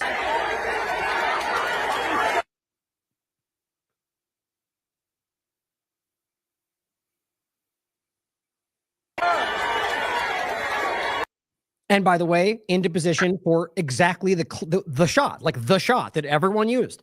I mean, it's hard not to be questioning that. Now, just to what somebody said, which is worth considering, the narrative, as I did look quickly, and I remember hearing this, I think, that they said the flag was moving down because someone shot the crane's hydraulics and the fluid spurted out, lowering the flag. Now, there is zero evidence to back that up. I mean, I've looked into the old reports. I looked at our past coverage. I asked the AI bots to see what, the point is, the reality is that ultimately there's a claim that circulated that somebody near it heard one of the cranes, a bullet clink around, I guess was the report, and then it lowered. And so the assumption became that it hit it, probably hydraulic fluid. I heard that floating around in the beginning. There's nothing, as far as I can tell, to prove that. There's not even evidence to back that up other than the flag lowered, and that's what makes it make sense. Possible, right? But when you look at everything else that happened, it becomes near impossible to not think that there's something off here. So think about that in a larger context. Think about what this did for the movement and where we are and what's happening. If there were in a position where you needed some massive, like an upheaval, a shift in the way we live our lives so jarring that people wouldn't accept it, how else do you get things to happen like that? It's worth considering. Again, understand that this is just a consideration point. Now, the evidence, though, let me make a clear point on this, actually. I would never state something like this without evidence that strongly suggested that direction. That's very important. And I'm theorizing about certain points is important in this field. The difference of when I make fun of or call out people in the mainstream alternative media is when something happens and it's like, okay, with Trump and the Epstein files, where it became, it's probably that he's blackmailing the deep state. Okay, certainly possible, right? Is there a data point to back that up? Is there a shred of evidence that even indicates that might be happening? No. I'm talking about that immediately if that was the case. So that is my problem there. Theorizing and considering possibilities, we all do it. As long as we're clear, and I would argue it's responsible to do it when you're saying, and here's just my opinion. The problem in the mainstream field is they use that and act like just blindly reaching, as I call it, assuming into the wind about what helps their narrative is dishonest. At the very least, it's self-serving and it's not journalism. So that's the difference there. So in this point, or rather the point we just discussed from the video, it's about the fact that 1,000 data points we went over, hyperbolic, a lot of them, very clearly suggest that there's something amiss here. The ear, the location, the way they responded. So this just adds one more data point of evidence to that suggestion point. So it is worth considering. And I hope you guys notice the difference in that. Now let's go into how all of this, by the way, has led into a lot of different things, including if not one of the most unconstitutional efforts I've ever seen in this country that I have personally witnessed and been around to see in regard to what they're doing with immigration, what they're doing with Americans, what they're doing with visa holders, green card holders, or illegal aliens, all of which have constitutional rights despite the dumb people out there, or rather I should say the uneducated people out there around that topic. And the reality being that we're going to get into a little bit. And I think I might have pushed it off. The majority of people that I could see are people that are here, no criminal record, and a large portion of them who are here legally, either because they have a visa or a green card, or in the process of going through asylum, or the process of gaining one of those two things, all of which are the legal realities that are supposed to be what we want from these people, right? How else do you gain that? The idea is you're supposed to try to go, I want to be a citizen, right? So you come and you go through the process. How else is that supposed to happen? Especially if you're a refugee and you want to go through the right process, right? But see, they're taking advantage of those people, claiming they're all villains while letting all the MS-13 leaders go, while going after people that are not part of that gang and letting one out of jail who claims he is. That is what they're doing on a microcosm of the larger problem. This is something I want to reiterate because it is important. And it's amazing to me how clearly this narrative is evolving. It's certainly possible that the whole floating the idea of deporting Americans was a sort of a head fake, because clearly it's taking my attention, but it's the idea that it's even on the table it should scare us all. Now, here's what I'm seeing from Jack Posobiec, PsyOp Jack over here, July 14th. This is clearly not an American, he says. We need to stop accepting this nonsense. Okay.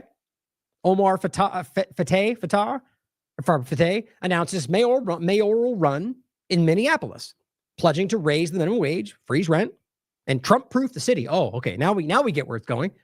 Okay, if this was a person who wasn't an American citizen, he wouldn't be able to run for office, right? So I did my basic due diligence, and not just from Wikipedia. I posted that because it's just publicly acknowledged. Turns out he was born in Washington, D.C. And that is the reality. I've double-checked this. And of course, obviously, anything could be a lie, but is there evidence to point that he was born somewhere else? Not that I can see. So we have evidence that says he was born in Washington, D.C., and then people out here just going, he's not an American. That's the reality of the story. And I said, you mean aside from being born in Washington, D.C., who are you working for, Jack? I mean, think about this. You're an American citizen born in the United States, not a naturalized citizen. You're born in the United States, Washington, D.C., no less. And because you have brown skin and family from another place, this person wants you to believe you're not American. That is probably the most un-American thing I've ever seen these people say. But that's the whole point, guys. They're not actually fighting for what you think they are. I think they're fighting for Israel, quite frankly, but that's a whole other thing. I mean, not really. It's the focus of a lot of today. But this person says these people, somebody that follows him, that supports him, Jack, says these people may be citizens of America, but they are not Americans. So either Jack already knew he was an American citizen and still said he's clearly not an American simply based on his skin color, which is just disgusting. I mean, that is the definition of racism. Or this person comes right out. Oh, my point was either he knows that and he's just being disgusting, or he doesn't do his due diligence and pretends he's not an American citizen. His own follower goes, well, he may be a citizen, but he's not American. What are you talking about? I'm willing to bet you that this guy is on the mind that he is a naturalized citizen, because that's the thing right now. Well, just because they're U.S. citizens and they moved here doesn't mean they're real Americans. Yeah, it actually does. You disgusting person. The reality, though, is they're trying to make an opening for going after people that are pro something that they argue is not America. Like pro-Hamas, pro-Palestine, pro-anything. And some of those you may disagree with. The point is, it's not your opinion. It's not your decision. It's called free speech. It's called ideological freedom. And we used to pretend that's what this country is about. Jack is showing you that's not what they think. You're not allowed to think and say what you want in this country if it goes against a certain country. That's what he's a part of. Now, we talked about this many times already. Americans speaking out about Israel's genocide could be next. In principle, it's no different than that illegal alien being sent to El Salvador, or the Visa card holder, or the green card holder. All of them have constitutional protections. That's the reality of it. I've gone over it 50 times over. It is the case, despite people that don't know any better. The reality is, in principle, it's no different than you. And especially since Donald Trump has floated that American citizens could be next. In fact, here's the Miami Herald as of July 7th saying the Justice Department, driven by Trump policy, plans to go after naturalized citizens, U.S. citizens, simply because they moved here and became citizens, which is what we all tell them they're supposed to do. And if they say something about Israel, well, we're going to take that back, even though legally you're not allowed to. Not like that. It's no different, in my opinion. Well, I went over it in depth. There are few openings in regard to naturalized citizens, and it involves extreme things. They're bending these ideas. The point, though, that I'm making with this, as Jack Posobiec is pointing to an actual American citizen born in this country and saying he's not an American, is that Trump has already floated many times that U.S. citizens could be deported and made it clear that he means ones born in this country. I just felt like the need to play this again very quickly. So here he is saying it. I'll go through only 2 examples, or technically 3. It's been 6 times now he's floated this out. That you're open to deporting individuals that aren't foreign aliens but are criminals to El Salvador. Does that include potentially U.S. citizens fully naturalized Americans? If they're criminals and if they hit people with baseball bats over their head that happen to be 90 years old. Just in case you missed it, right there, he said both, right? U.S. citizens. And so he doesn't mean just naturalized. He means all of them. In both times, Trump has made it repeatedly clear that even if you're born here, you're not off the table if he decides you did something against Israel. That's what the reading is, but realize that it doesn't matter what the narrative is. That's not how that's supposed to go. The idea that you can take away a U.S. citizenship or deport somebody based on ideas is, fundamentally counter to what we believe this country is. If they're criminals and if they hit people with baseball bats over their head that happen to be 90 years old, and if they rape 87-year-old women in Coney Island, Brooklyn, yeah, that includes them. What, do you think there's a special category of person? No, just have rights like everybody. But he doesn't seem to know that, or he doesn't care. They're as bad as anybody that comes in. We have bad ones, too. And I'm all for it. Because we can do things with the president for less money and have great security. Which, by the way, has clearly fell on his face, and that's not true. And there's now been an exchange between Venezuela and El Salvador to get people out that they claim couldn't be removed. They're lying to you every single step of the way. I'm convinced, which we'll probably talk about on Monday with Bruce and Jeffrey, about the idea that there's more going on there. That there are people in Venezuela, they exchanged with people from Venezuela. They called them political prisoners. I think that Bukele needed people from Venezuela, like we've seen. The same people he needed from the United States, because they might testify he made a deal with MS-13. That they gave people away to get those people back, which is why he requested them from Trump. This has already come out. The first part of it. Whether he needed that for that reason is my opinion. But the bottom line, this person made a deal with MS-13. The evidence has come out. Trump knew that, and they literally have let the leaders of MS-13 off the hook. It's very clear what's going on. And so the question is, well, the point is, what he's saying here is not even the case. Like we can build some kind of off-nation deportation dynamic. I think it comes to the point of trying to remove anybody that they don't like. And we have a huge prison population. We have a huge number of prisons, and then we have the private prisons, and some are operated well, I guess, and some aren't. But he does a great job with that. We have others that we're negotiating with too. But no, if it's a homegrown criminal, I have no problem. Now, we're studying the laws right now. Pam is studying. If we can do. I'll play that clip from Judge Napolitano again, and just somebody who clearly understands the law and how alarming that statement is. That either because he doesn't know it, which is terrifying because it's textbook, it's simple, it's obvious, or because he's pretending they can maneuver around it. It's terrifying. That's good. And I'm talking about violent people. I'm talking about really bad. Doesn't matter. Okay, they use the extreme examples because they want you to go, oh, a grandma beater, that's okay. No, it does. It's regardless of the crime, the law is the same. People, really bad people, every bit as bad as the ones coming in. And I made the statement when I heard about this a long time ago now, 4 years ago, when I heard that this guy was having open borders, I said every single criminal from all over the world is going to be dumped into our country. And that's.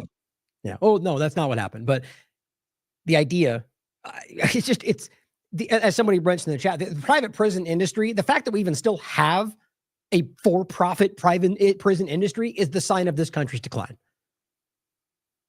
Here's the next one. We use it for violent criminals, our own violent criminals. I call them homegrown criminals. Yes. I mean, the homegrowns. The ones that grew up and something went wrong and they hit people over the head with a baseball bat. We have, and push people into subways. Yeah, that's not rehearsed at all, right? Just before the train gets there, like you see happening sometimes. We are looking into it and we want to do it. I would love to do that. Yeah, pretty casual, right?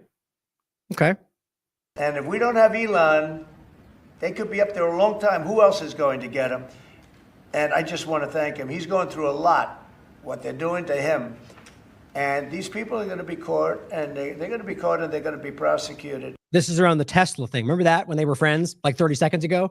And he was literally going, buy Tesla, and anybody that scratches a Tesla is going to be investigated. And he used that to talk about deporting Americans. And from what they tell me, I see this just by watching your programs and reading the news, but from what they tell me, they could get 20 years in jail, and they'll get it. I'll tell you, there's going to be no leniency, and there'll be no pardons. I can tell you that right now. And you said this morning 20 years in jail, and then maybe they get. You said this morning 20 years in jail, and then maybe they'll go to one of these prisons in El Salvador. Do you think with the way that the judges have been issuing injunctions, it would be easier or harder to send these Tesla domestic terrorists to a jail in El Salvador? Meaning American citizens born in this country who are protesting Tesla. Than these MS-13 or Tren de Arrival guys. Well, I view these people as terrorists just like others. These are, when I looked at those showrooms burning, and the. You mean the one? As far as I know, the one. The rest of them were basically scratches and some fire bombs, you know, little they're a big deal, right? Somebody blows a Molotov cocktail in a car, that's a crime. But the way they blew this up into somehow terrorists and, in going after showrooms across the country, typical government nonsense. Those cars, not one or two, like 7, 8, 10 burning, exploding all over. In the one location. The place. These are terrorists. You didn't have that on January 6th, I can tell you. You didn't have anything like that on January 6th. And so in return, you bombastically cover the other side the same way, right? So you're just as bad, is the point that I always make. It's sort of amazing because on January 6th, you get it. He goes on to do his little thing. The point is about sending Americans. Oh, wait, did he say it already? Maybe I missed it. Democrats were talking. Nobody was killed other than a very beautiful young woman, Ashley Babbitt. I think he said it already. Nobody was killed. And you look at what's going on now with these terrorists. These are terrorists, and that's an organized event. Take a look at their signs. Take a look. They're all made by the same sign company. Same old thing, which is obvious on it happens every time on all sides. The partisan sides, all of them are manipulated. If we can just acknowledge that fact, these things stop having power. A nice, expensive job. Now, these are the people that finance it are, in my opinion, in just as big a trouble as the people that are setting the match and setting the fires. So we'll see. It's under very serious investigation by the FBI and by the Justice Department. These people are terrorists. Okay. Now here is the newest one. You saw this. We talked about it already. This was from Alligator Alcatraz. And it was 5608. This is recent. And he makes it very clear. I mean, you may morph this into, your prison system, frankly, which... Oh, funny enough, on the prison point, he's literally talking about having DeSantis, who I guess, they 30 seconds ago hate each other. Now they're best friends. It's just funny how this all works. They're all against you. That he's talking about turning out that what they're doing with these temporary into making that his current prison system, but building it out into something permanent. But it just shows you how crazy this is getting. I know you always need, unfortunately. I'd like to say, a little controversial, but I couldn't care less. We have a lot of bad criminals that came into this country, and they came in stupidly. It was an unforced error. It was an incompetent president that allowed it to happen. It was an auto pen maybe that allowed it to happen, and it did happen. But we also have a lot of bad people that have been here for a long time. People that whack people over the head with a baseball bat from behind when they're not looking and kill them. People that knife you when you're walking down the street. They're not new to our country. They're old to our country. Many of them were born in our country. There it is. System where you're going to keep it for a long time. It's not that far away from. I forgot how long this video is. I tried to just barely move back. Sorry about that. Jails that take years to build and. Here, it's right there, I think. And stupidly, it was an unforced error. It was an incompetent president that allowed it to happen. It was an auto pen maybe that allowed it to happen, and it did happen. But we also have a lot of bad people that have been here for a long time. People that whack people over the head with a baseball bat from behind when they're not looking and kill them. People that knife you when you're walking down the street. They're not new to our country. They're old to our country. Many of them were born in our country. I think we ought to get them the hell out of here too. You want to know the truth. So maybe that'll be the next job that we'll work on together. Guys, there's no denying that. He just literally stated that if you are born in this country, so a born U.S. American citizen, and you commit a crime that he decides is bad enough, maybe you're the next one to get thrown in a jail in Alcatraz or rather deported is the real point of what this is about. That's what they're talking about, because the point is these places are supposed to be temporary centers before they deport them. I mean, guys, you just can't hide. Again, maybe it's all just hype to get us distracted, but just the opening the door of this conversation is going to hurt us. I'm more than anybody. If you're a Republican, a conservative, somebody out there who cares about call it out. This is unacceptable. It's not some secret trick to play 4D chess move against the Democrat. Even if it is, that's crazy. This is part of the problem, guys. Now, if you don't believe me, again, here's Judge Napolitano telling you how alarming this is. And this was when he said it the third time. It's been 6 times now. In some respects, it's just as bad now, the authoritarianism that is coming, Gerald. I am really, really fearful for the President of the United States of America to suggest, as he did on Air Force One on Sunday night, that American citizens could be deported. For his press secretary to say, we're looking into a way to see if this is legal. We don't know if it's legal or not. A, it's terrifying. B, betrays such a profound ignorance of first principles to which he is sworn. He is sworn to preserve, protect, and defend the Constitution and to enforce federal law. You mentioned that you're open to deporting individuals that aren't foreign aliens but are criminals to El Salvador. Does that include potentially U.S. citizens, fully naturalized Americans? If they're criminals and if they hit people with baseball bats over their head, that happened. If rape 7-year-old, and what do you think? There's a special category of person? They're as bad as anybody that comes in. We have bad ones too. Profoundly un-American, utterly unconstitutional, and I'm sorry to say, is coming. It's a chilling warning from somebody who knows what he's talking about. I don't understand how people who, Judge Napolitano is a popular, entity on the Republican side. And for someone to be that, he's clear what he says is happening. I just find it's either the fact, like I keep talking about, that the majority has long since believed in the narrative and we're just being shown false, the fake shadow. We're looking at the shadows in the cave, right? We're in regard to the partisan game. That's certainly possible. But or it's just only now beginning to break down. I hope it's the former. I hope that people have long been around it, and it was just hard to see through the controlled structures. But here is a new report from the New Republic. MAGA Republican says he doesn't care if ICE detains U.S. citizens. This is July 16th. He says, Congressman, this is the Congressman, where was it? I just had it highlighted. Where was that? Right here. Troy Nels. All right. It says on Capitol Hill, Representative Ralph Noman, Texas Representative Troy Nils, and Alabama Senator Tommy Tuberville brushed off reports that American citizens are being targeted by ICE in overzealous raids. They are.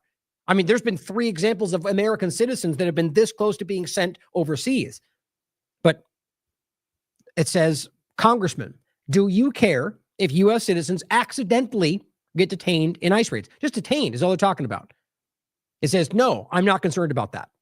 I'm concerned about law and order in America. Now he goes on to make the case that it's not on, accidents are going to happen.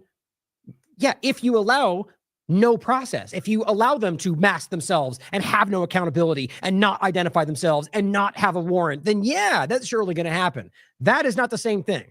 What they're trying to do is create this lawless dynamic that they can do whatever they want and just claim that just tough it out. We're doing the right thing. Not what's happening. In fact, because what they're actually doing is not even going after the criminals, if you understand the reality. Now, the American Immigration Council put this out on July 1st. Senate approves unprecedented spending for mass deportation, ignoring what's broken in our immigration system. This is the funding for ICE in the appropriations bill that gives it more, I think it's 40-something billion dollars. It's more than most countries' militaries. If you don't see what that shows you by now, I mean, you don't need anything else to understand what that shows you if you know the history of this country.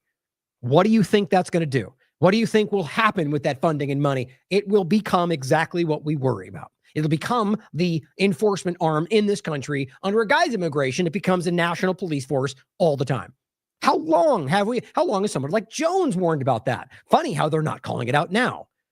Here, CBS News, Trump's big, beautiful bill gives ICE unprecedented funds to ramp up mass deportation campaign.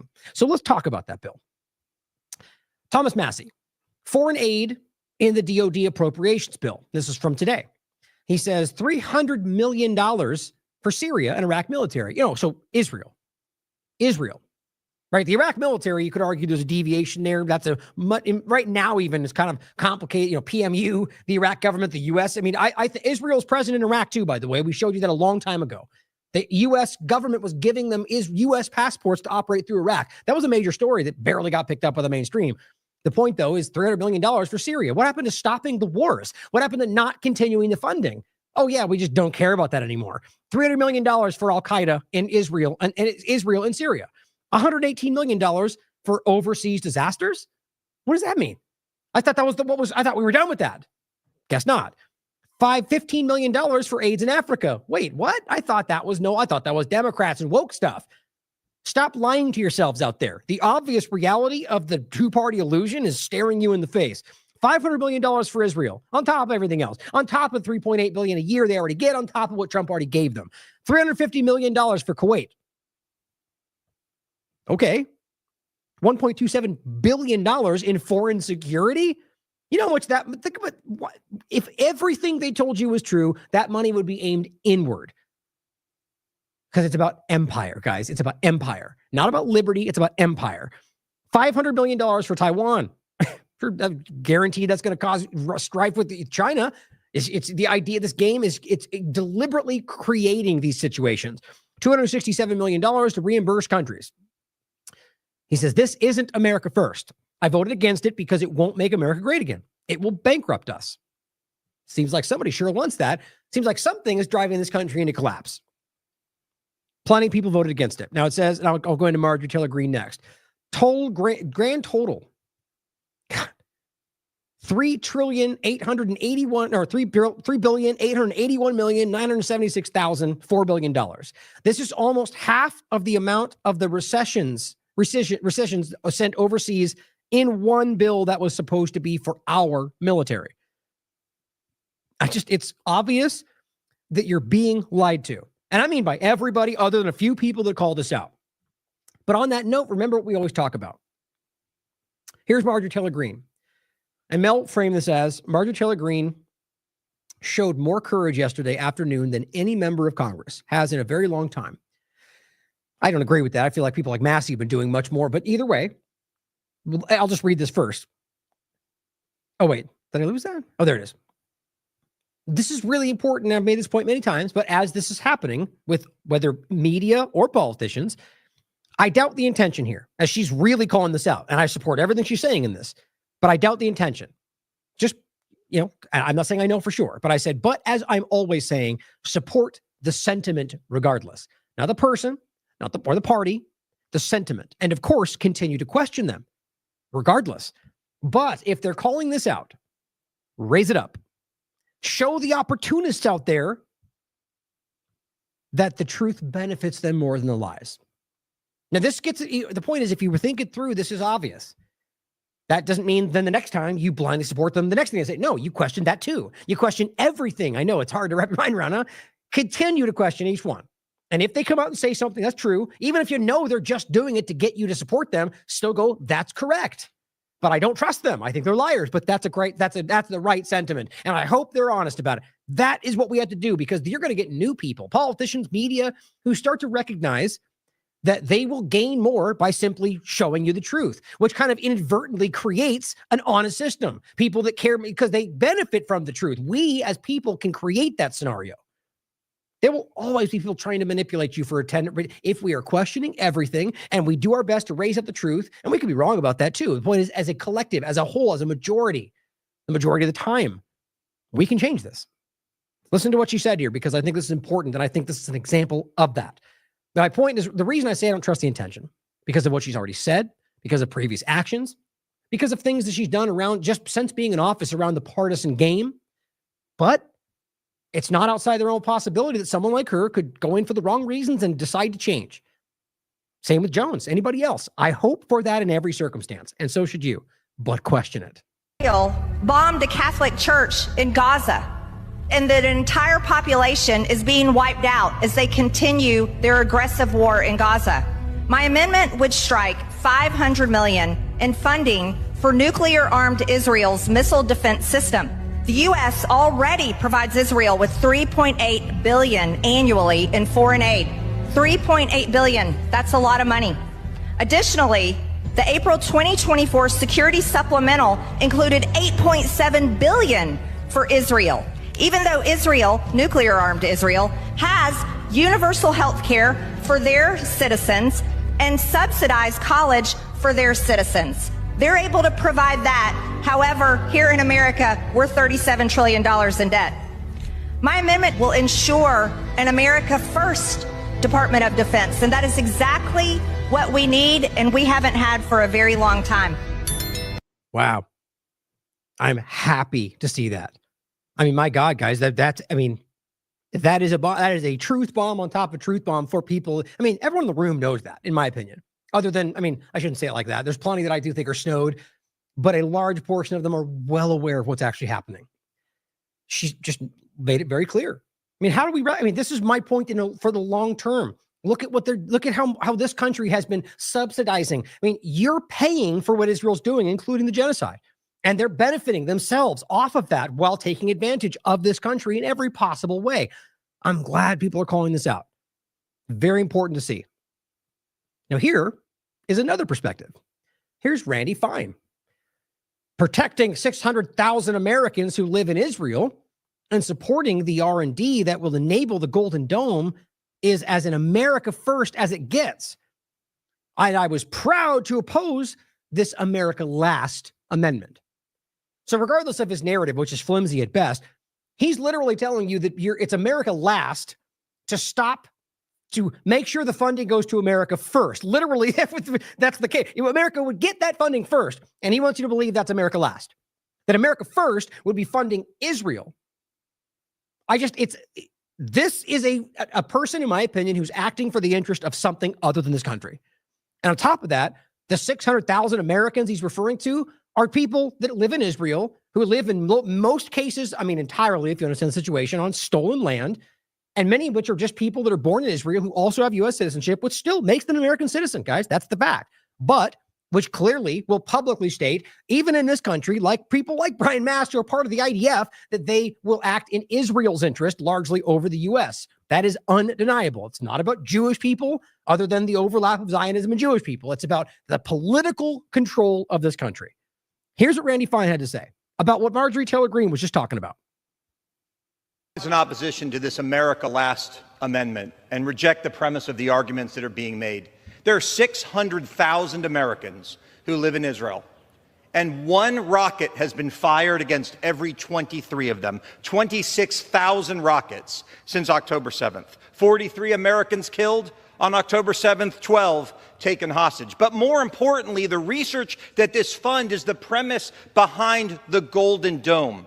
When we support research and development for the Iron Dome, we are creating the capability for the United States to defend itself as well. And I have news. We have a nuclear weapon, too. That doesn't get you off the hook with those who are out to get you. When we pass this, when we oppose this amendment, when we vote it down, we are not only standing with Israel, we are standing with the best interests of the United States. Do you believe that? I let it play through. I'd like to stop it usually, but this is what'll happen if I have to play it through. I have to go back into it again. Just let's listen to this again. Arguments that are being made. There are 600,000 Americans who live in Israel, and one rocket has been fired against every 23 of them. Important to think about. That means every rocket that lands in a field that has that hurts nobody, every rocket that Israel pretends was fired, regardless of the evidence. These are real things, guys, and some of them have hit in Israel. But if you're talking about Gaza, very, very, very, very, very few of them. So the reality of what he's doing is trying to make just the simple use of the rocket, which don't forget, we've already proven the reality of how Israel and the operations and the Mossad, I mean, even aspects of people that they have inside of Gaza are a part of these manipulations in some cases. Robert and I have talked about this. That's no way to say that they don't have rockets or they're not firing. They are. It's clear. They're at war and they're committing genocide against them. So it's not hard to wrap your mind around. But if you look at the other side of the conversation, how many people have actually been killed by these rockets in Israel? How many people in reverse have been killed in Gaza? If you want to do the math on what they've done, they've dropped more bombs on Gaza than many wars in the past combined. And yet he wants you to think this is what matters. And also the point that it's coming to, how about the 600 Americans that were killed and that as far as I can tell, don't exist anymore, that were in Gaza before this started? NPR wrote about it. There's 600 Americans that live in Gaza that are trapped. There was even an American that was born in the United States that was speaking up going, I'm trapped in Gaza. Nobody seemed to care. Definitely not Randy Fine, a guy who Trump continues to openly support. 26,000 rockets since October 7th. 43 Americans killed on October 7th, 12 taken hostage. But more importantly, the research IDF members, by the way, that matters. That this fund is the premise behind the Golden Dome. Yeah, which is a complete manipulation. It is a money laundering operation like I've ever seen. We've talked about this before, and how often it simply doesn't work at all because it's not really, I don't think about that. That's my opinion. I think we're being played. I think it's about money laundering. I think it's about a lot of other things, experimentation. The idea that we're going to build this around this country is, as people have already pointed out, based on their framing it, impossible. The idea of the amount of money, to me, this is another manipulation about dumping money out of this country. But you can decide for yourself. When we support research and development for the Iron Dome, we are creating the capability for the United States to defend itself as well. Oh, okay. So as long as we dump billions and billions and billions into a government that's allowing pedophiles to prosper and a government that's allowing committing genocide in multiple countries, and they just continue to build out what are really, I mean, the idea that we giving that money every year is building up our defenses, I would love to see you prove that. I would love to see the outcome. Show us, Randy Fine. What have we gained from the relationship with Israel since its inception? Love to hear it. And I have news. We have a nuclear weapon, too. That doesn't get you off the hook. We? Talking about the United States? Maybe not. I mean, that's a weird thing to say. What does that even mean? Anyway, the point here clearly, guys, is this is about him trying to push back against what is obviously for this country first, and he doesn't like it because it puts Israel second. I think that's transparent. Randy Fine, who gets a lot of money from AIPAC. Almost $500,000. Now, of course, Elon Levy comes out, the guy that was fired for being a bad propagandist. America stands with Israel. The bid to slash $500 million from military assistance to Israel, which would have sabotaged American national security, was crushed. Look at this. 422 to 6. 422 voted to keep this funding for Israel, despite what was said. You need to realize what that shows you. These people are putting you last, left and right, and put Israel first. And the idea that he just literally said that not funding Israel will put American national security, will sabotage national security. How often, isn't it weird how often these statements feel like threats? Now, Sal the Agris put this image out. For the first time ever, the U.S. has spent over $1 trillion in a year on war, and it's only July. Now, it's a little bit, I think it's being misunderstood. The point is that the bill, which I think is just the stated numbers, like 896 million. The point is billion. The point is, with everything all said and done, the estimates are looking at like 1.1 trillion. The point, though, is that's not spent in this moment. It's about the year. So this point, though, is still correct that we're only in July, and that's already the case. And I guarantee we're going to spend more on top of the bill. But again, it doesn't mean that it's being spent in that one moment. It's planned throughout the year. The point, though, is there's going to be more wars, more funding, more weapons to Ukraine, which is also still happening. So that is insane. On top of that, the world military spending hit 2.7 trillion in 2024, the entire world. And we're talking about $1 trillion for warfare in this year. It's just insane what's happening right now. World statistics, the 15 highest military budgets in 2025. The United States, now it's 895, they're claiming, and it's as I've, how many times have I said this? That's when they claim, if you look at the real picture, the things they pretend aren't military, but they are, it's well over $1 trillion. I've said that for a long time. 895 billion on the surface, or what they claim. China, what they claim at second is 266 billion. Do you not realize how insane that is? You don't realize how a ton of that just gets handed to Israel? This is, and it's way more than just the 500 million, guys. Just look at the list and recognize that I don't see Iran on that list, not even the top 15. Or Israel, for that matter, because it's subsidized by the United States. The point, though, is that the second closest is 266 billion. The United States, 895 billion. You're being played. And in general, this is from Google. It says, yes, the AI has spent over $1 trillion so far in the fiscal year 2025. I was just kind of searching around. This is just about the idea of just spending in general. And the idea that while we're told we were going to spend less than ever, like Elon and Trump sold you on, while we were sold on the idea that we're going to cut costs and reduce the government, what have we got?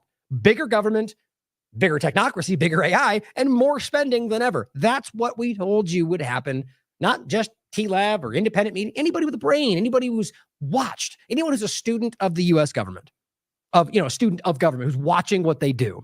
Now, new assessment, just to add this on the end of this point, finds that America's strikes destroyed only 1 of 3 Iranian nuclear sites. But they were obliterated, and he shouted you down for saying otherwise because it's about narrative control. You're being lied to every single day by left and right. If you start to understand the bigger picture, maybe we can change it. Now let's talk about Gaza. This ongoing genocide in your face that is just getting worse every day because people like Trump and Biden are too meek to do anything about it or too controlled. As Sal the Agris points out, this is what an ethnic cleansing looks like. Now, again, if you haven't seen these pictures, guys, this is very important to understand. What Gaza was right before this, and even then understand, despite the narrative, this is still a society, despite there being good and bad places within it, that is all generally suppressed and is inside an open air prison. They are surrounded by guns. I mean, we know this based on the way that October 7th started, right? They're surrounded. They're inside of a controlled, barbed wired, fenced area. And even when they go in the water, they can get shot at. And inside of that, there are people that are struggling in ways you can't even understand before October 7th. But there were even groups inside of this that collaborated with Israel. They got benefits because of it. So this game they play where they show you nice areas and go, oh, look at they lie. The reality is it's been undeniably obvious to the world for a very long time. It's just become a focal point for conversation because of October 7th. Now, that's what it looks like. Look at the tower. I mean, look at that. That is what it looks like to wipe a society off the map. Not because one of those buildings had a tunnel, but because they destroyed all of Palestine. That's what this really was, and still continues to be. Same thing. I mean, just look at that. I believe that's Rafah. I think it's one of these places where it's just the idea that they're sending everyone there to be safe and then do that. In 20 years, he says, everyone will say they were always against this, as they always do. But we know who's out there who is currently supporting it. Haaretz says new satellite data shows devastating scale greater than estimated. That's crazy. And it says 89% of buildings in Rafah, the safe place, 84% of buildings in northern Gaza have been destroyed. When the U.S. nuked Hiroshima, it destroyed 67% of buildings and 40% in Nagasaki. Just make sure you think about this for a second. When the United States sent a nuclear bomb over Hiroshima, after the Japanese had already begun to retreat, which is easily proven today, because they just wanted to see what happened, I guess, or scare Russia. I don't know. It destroyed 67% of buildings. A nuclear weapon. Israel has destroyed 89% of buildings just in Rafah and 84% of buildings in northern Gaza as a whole. It takes a special kind of stupid to not acknowledge what this is, or just disgusting, dishonest, genocidal. This just made me laugh out loud, I have to say. Arsen Otrovsky, the fake international human rights lawyer, says, and just simply post what Anthony Blinken said. I mean, this is spectacularly stupid. Anthony Blinken was caught probably 5 times in a row going, Hamas just has to sign the deal and it'll all be over. And then they do, and Israel goes, never mind. And then he goes, Hamas broke the deal. I mean, it was embarrassing. I mean, it was exactly like that, sometimes in the same day. And so my point is, Blinken is well aware that every single time, and even beyond him, we've seen this, where they go, the big one with Trump, where they were on phase 2, was supposed to start, and all of the hostages would be released, all of them. What did they do?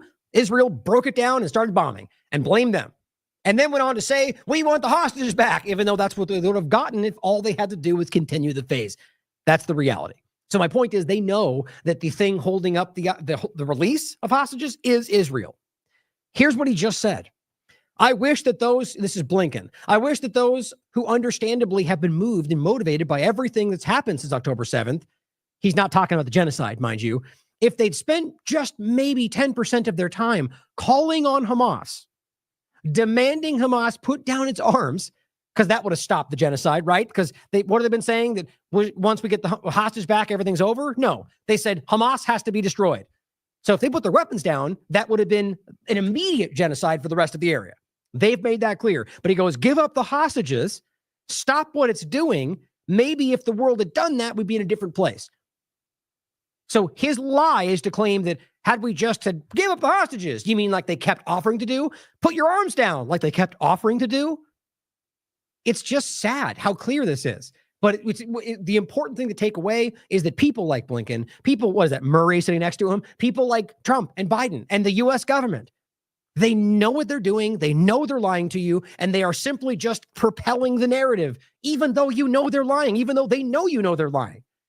What does that show you? I don't need to map it out. They're working for somebody else, or they're blackmailed, or they're controlled. I mean, it's just shockingly clear that even when you know that, you're still pushing it through. Here is an example of the supremacy that is guiding some of the Zionism that's spreading across the world like a plague right now. And this is important to understand. This woman has been, what is her name? Daniela Weiss, I believe. She, I think that's what it is. She's the leader of this illegal settler movement, and has been like rabidly open about it for a very long time, even calling on Trump and Biden to, and they have plans to create new settlements in Lebanon, which they're already starting to try to do. The same thing in Syria, the same thing in Gaza. They're open about it.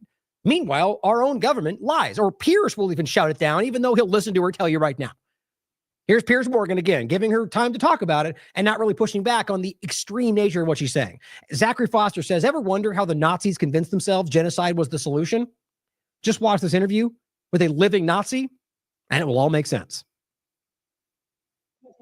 About the fact that over 20,000 Palestinian children have now been killed since October the 7th in Gaza. It's a lot more than that. I think that the Palestinians, as you said, you see, I said Palestinians, the Gazans and all Arabs around. She wants to be praised for simply using the right term. Should stop attacking. 7th in Gaza. I think that the Palestinians, as you said, you see, I said Palestinians, the Gazans and all Arabs around should stop attacking Israel. Right, I If just they asked you stop how you thought about attacking, 20,000 children being killed by the IDF. So how do you feel about that? I think that the parents should be very careful before they teach the children to hate Jews and to kill Jews. No, that wasn't. Okay. So you're okay killing children if you believe they've been taught bad things. That's a monster sitting right there. A monster. You realize she didn't even make that. She made that undeniably clear. I mean, look, even if she's wrong, by the way, and which is, at least in many, many, many cases, I'm sure there's some example of what you say. The point is to argue, to assume that everyone out there, every child has been taught to kill Jews, which is not even what Palestinians think. It's insane how wrong this is, how wrong-headed all of this is. But that even if that was the truth, that you're simply going that that's okay, that we should just kill the children because they taught them bad things. This is supremacy. This is like the worst of the worst. This is the same thing. Like, imagine the same logic in reverse. If anyone's, well, or applied to anyone else. They're currently ethnically cleansing in Syria. The logic applies there. These people are disgusting. That wasn't my question. That wasn't my question. Sorry to be persistent, but my question. That was your question. My question was, how do you feel? Answer. My question was, how do you feel? How do you personally feel about over 20,000 Palestinian children now being killed since October the 7th in Gaza? How do you feel about that? I think that Arabs, Gazans or Jordanians or Syrians, whoever, should be very, very careful with the way they educate the children. All of them. Every Arab everywhere in the world. Thank you, Laura Loomer. That's where it comes from. Not her in particular, but this ideology. And again, that because they teach them things, it's okay to kill them, is what that just meant twice in a row. Wasn't my question. That wasn't my question. Many of them, Can you answer my question? Answer. That was my answer. So you don't to care? Your question. You have no thoughts about these children at all? You choose your questions, and I answer them of course. The way I believe is right. But just to be clear, you have nothing to say about 20,000 children being killed. Nothing at all. I have a lot to say about everything that happened as a result of the massacre of the 7th of October. I understand you care about Israeli Arabs children who died, as do I. But I'm able to care about both sides of children who've died. Why don't you care, seemingly, about the Palestinian children who've died? Why can't you express any sympathy or sorrow or empathy with the children who've died in Gaza? Are you able to do that? I warn all Arabs from all sides, from all borders, warn them, stop educating children to hate Jews. Or this is what will happen. That's what she's doing. And again, you must understand by now, with the amount of evidence that's been laid out from people that care about this, to understand that this is not even the leading sentiment of Palestinians anywhere in the world, despite the propaganda. Clear. I've now offered you three times. I made myself very clear. Oh, you've made yourself very clear. You asked me 5 times. I'm going to give you one last. You asked me 7 times. Okay, I'm going to give you one last chance to offer some empathy or sympathy or sorrow about the deaths of 20,000 children in Gaza. Are you capable of doing that? I can tell you that had you cared, and I don't believe you that you care a tiny bit about one killed person if you do not use the means that you have as a media person to stop educating children. I gave you 4 chances. Jews. Okay, you gave me 7. You gave me 7. And you know what? You couldn't give a damn, could you? That you are to blame more than me. You don't care. And all you want is all the Palestinians gone. You can barely even bring yourself to say their name. All you want is to take over the West Bank and Gaza. You don't care how many die in the process. You want them all gone. You don't care, do you? That's the bottom line. As you said, the audience will judge. Yeah, they will. Wow. Now, you know my thoughts about Piers Morgan, but just like we talked about earlier, I'm showing it for a reason. That's my point. Raise it up. It has an impact. He's asking it. He appears to care about that, but I just don't understand how someone like this can just suddenly see it. Even after, it was 6 months into the genocide, he was still defending what they're doing. It's opportunism. I know it in my gut, but it's my opinion. Either way, it still doesn't change the fact. This is exactly the point I'm making. Piers Morgan has clearly recognized that he gains more from being honest about this than he does about towing the Israeli line, despite the fact that I guarantee you he gets torn apart, he gets attacked, he probably gets threatening information because he's taking these lines. Unless there's some kind of a, internal, what's the term for it? Like a counterintelligence dynamic happening here. Always question everything.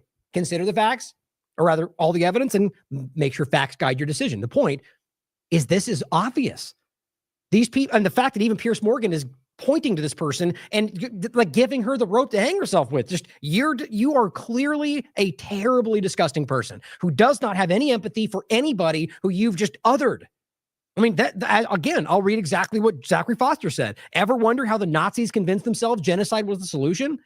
Now, I don't mean like what I would argue his point means is not the leadership, not the government that doesn't care, that is obviously, historically doing things like this, but the people who adopted these ideas. Watch this interview with a living Nazi, and it will all make sense. Here is another video that's coming out of another person who was freed from Israeli detention centers. Freed Palestinian prisoner, who's a journalist, by the way, Sam Al-Sai, describes how he was raped by Israeli soldiers with objects as a welcome to the Israel's notorious Megiddo prison. Different than, said Tiaman and the other prisons where people have been raped and they've all proudly discussed, or that on their media channels they debate why it should happen. You understand that people will go, that's not true, he's making it up. Okay, possibly. But are we debating that this is happening? Because they've publicly debated whether it should continue on Israeli mainstream media. It's a failing effort right now to try to bury all this because it's not going away. Now, I'll include this again because we're talking about what they're doing. Make sure you didn't miss this story. Major story from the Israeli mainstream media that few will hear. The title was "Survivors Testify: Israeli Politicians Participated in Sadistic Sexual Rituals Involving Minors." It was in front of the Knesset, their Congress, and members of the Knesset stood up and called it a watershed moment.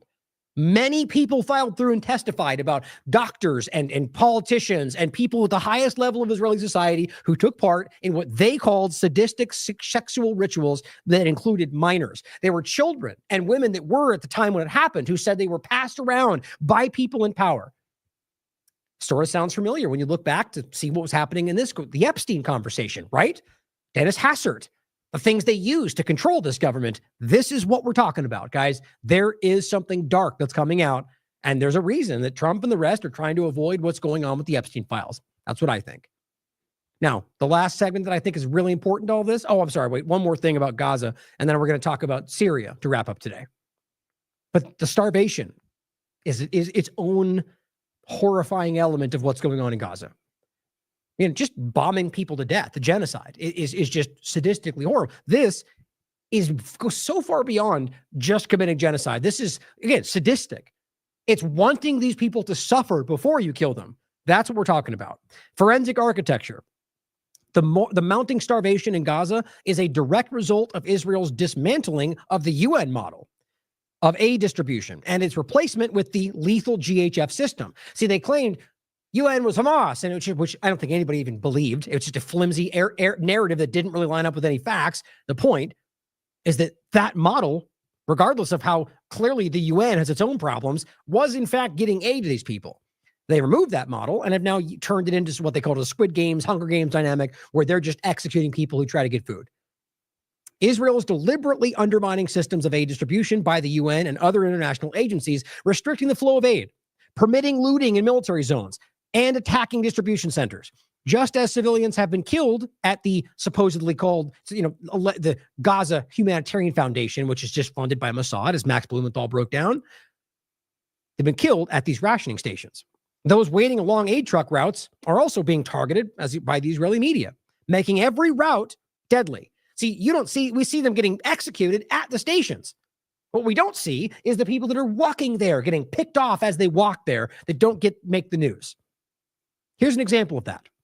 I wanted you to see this because this is every day, 50 times a day. The evidence is all over the internet. Here's another example of the Israeli military hanging back and just firing into what you're seeing here. The area that are right over where they're firing is where all people are standing waiting for food. This is what Israel's doing every day.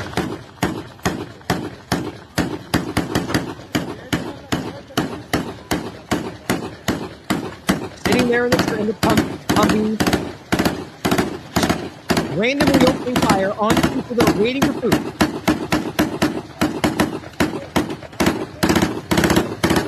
Happens all day.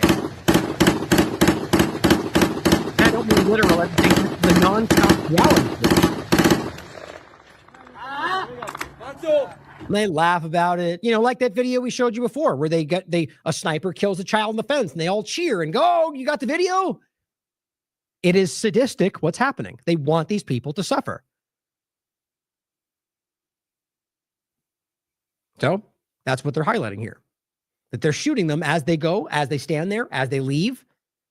Here is an article that Caitlin Johnstone shared. Unprecedented malnutrition surges in Gaza.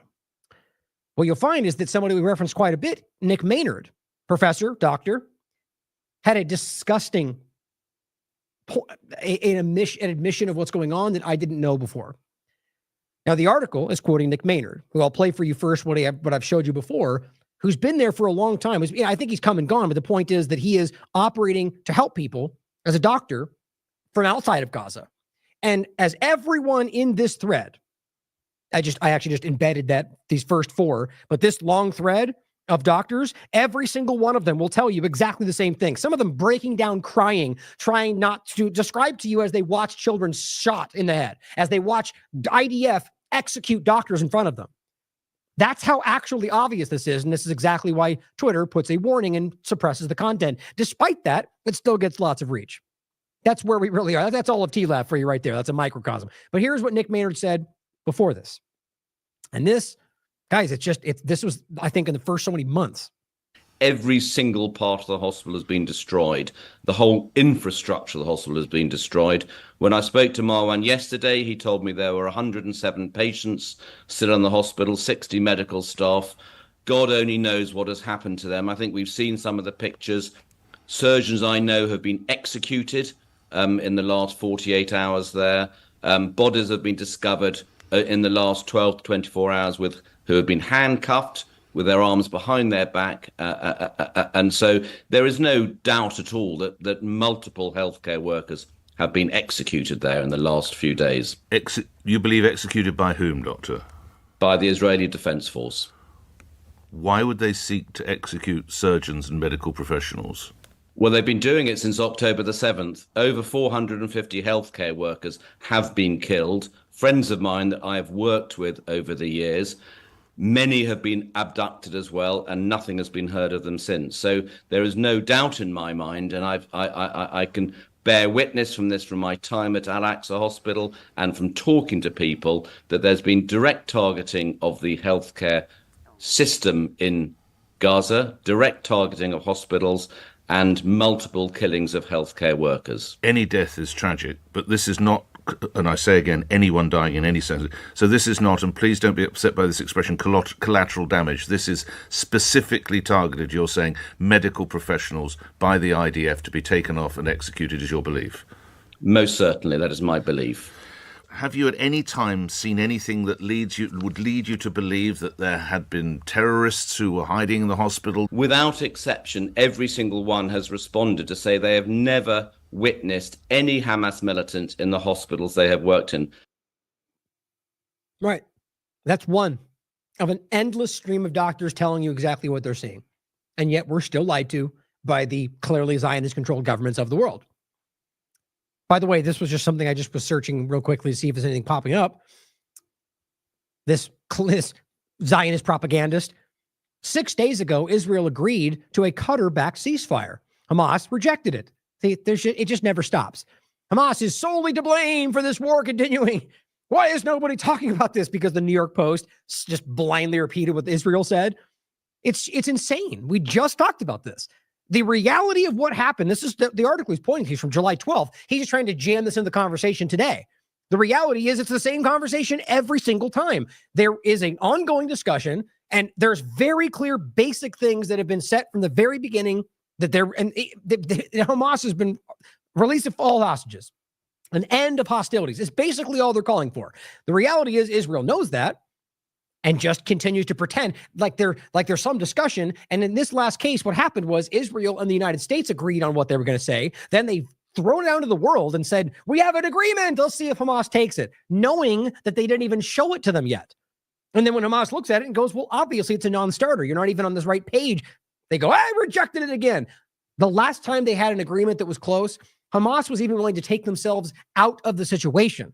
They said, we'll remove ourselves from the thing, which is what Israel claims they wanted. And twice, the U.S. and Israel reinserted that language to keep them in Gaza. It's becoming pretty obvious that they need this to finish out what they want. They need the excuse of Hamas to keep this going. And so all he can do is just lie to your face and make the lie. And what New York Post did was just parrot what Israel and the Zionists were saying, which is that Hamas did it. Just like Blinken said, just like Trump has said, and they've been lying to you every single time. Now, here's the article.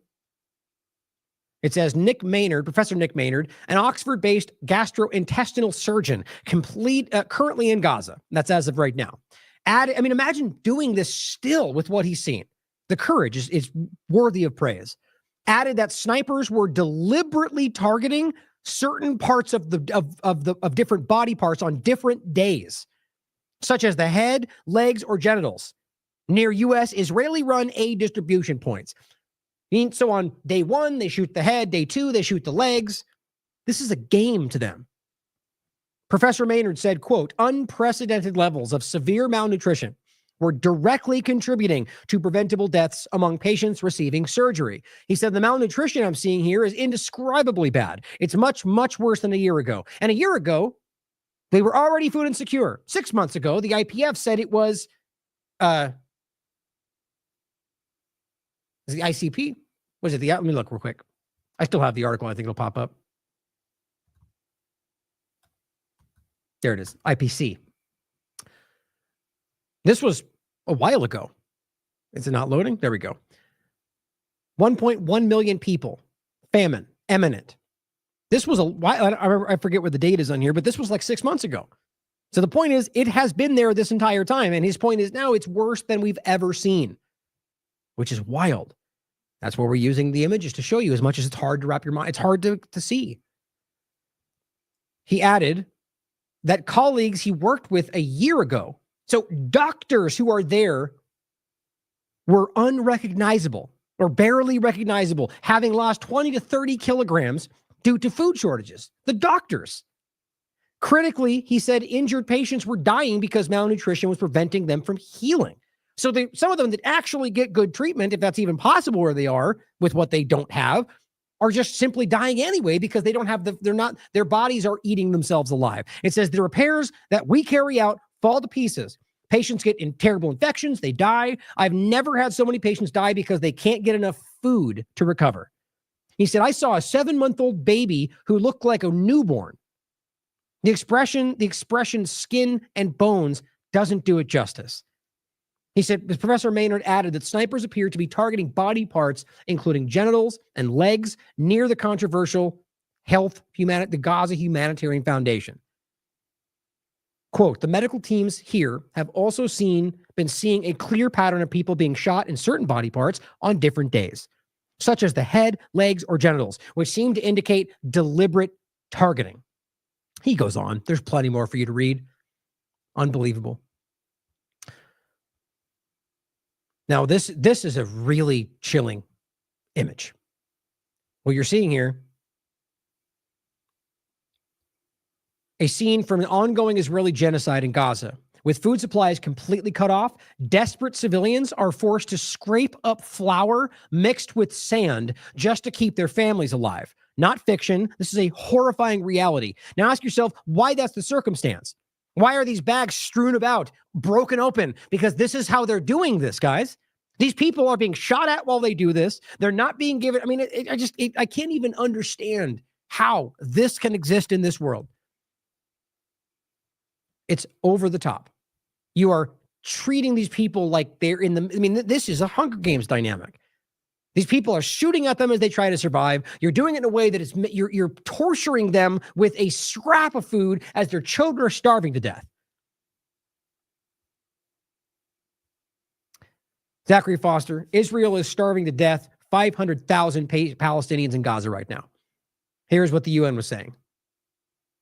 Is worse than I've ever seen it before. Starvation is spreading.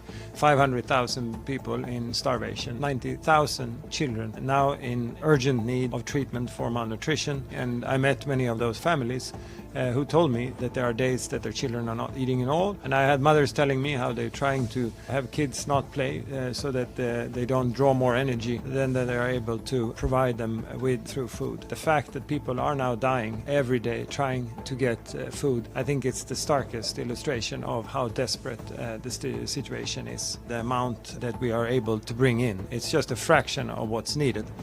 For a period after that blockade was lifted, we were able to do 20, 30 trucks per day. That's far from enough, and it has driven up the prices of any basic commodity. The price of a kilo of wheat flour was over $25. Don't forget that this is because of the ISIS-linked gangs that Israel is working with to do that. As Robert broke down beautifully on an interview, I'll show you when this is done.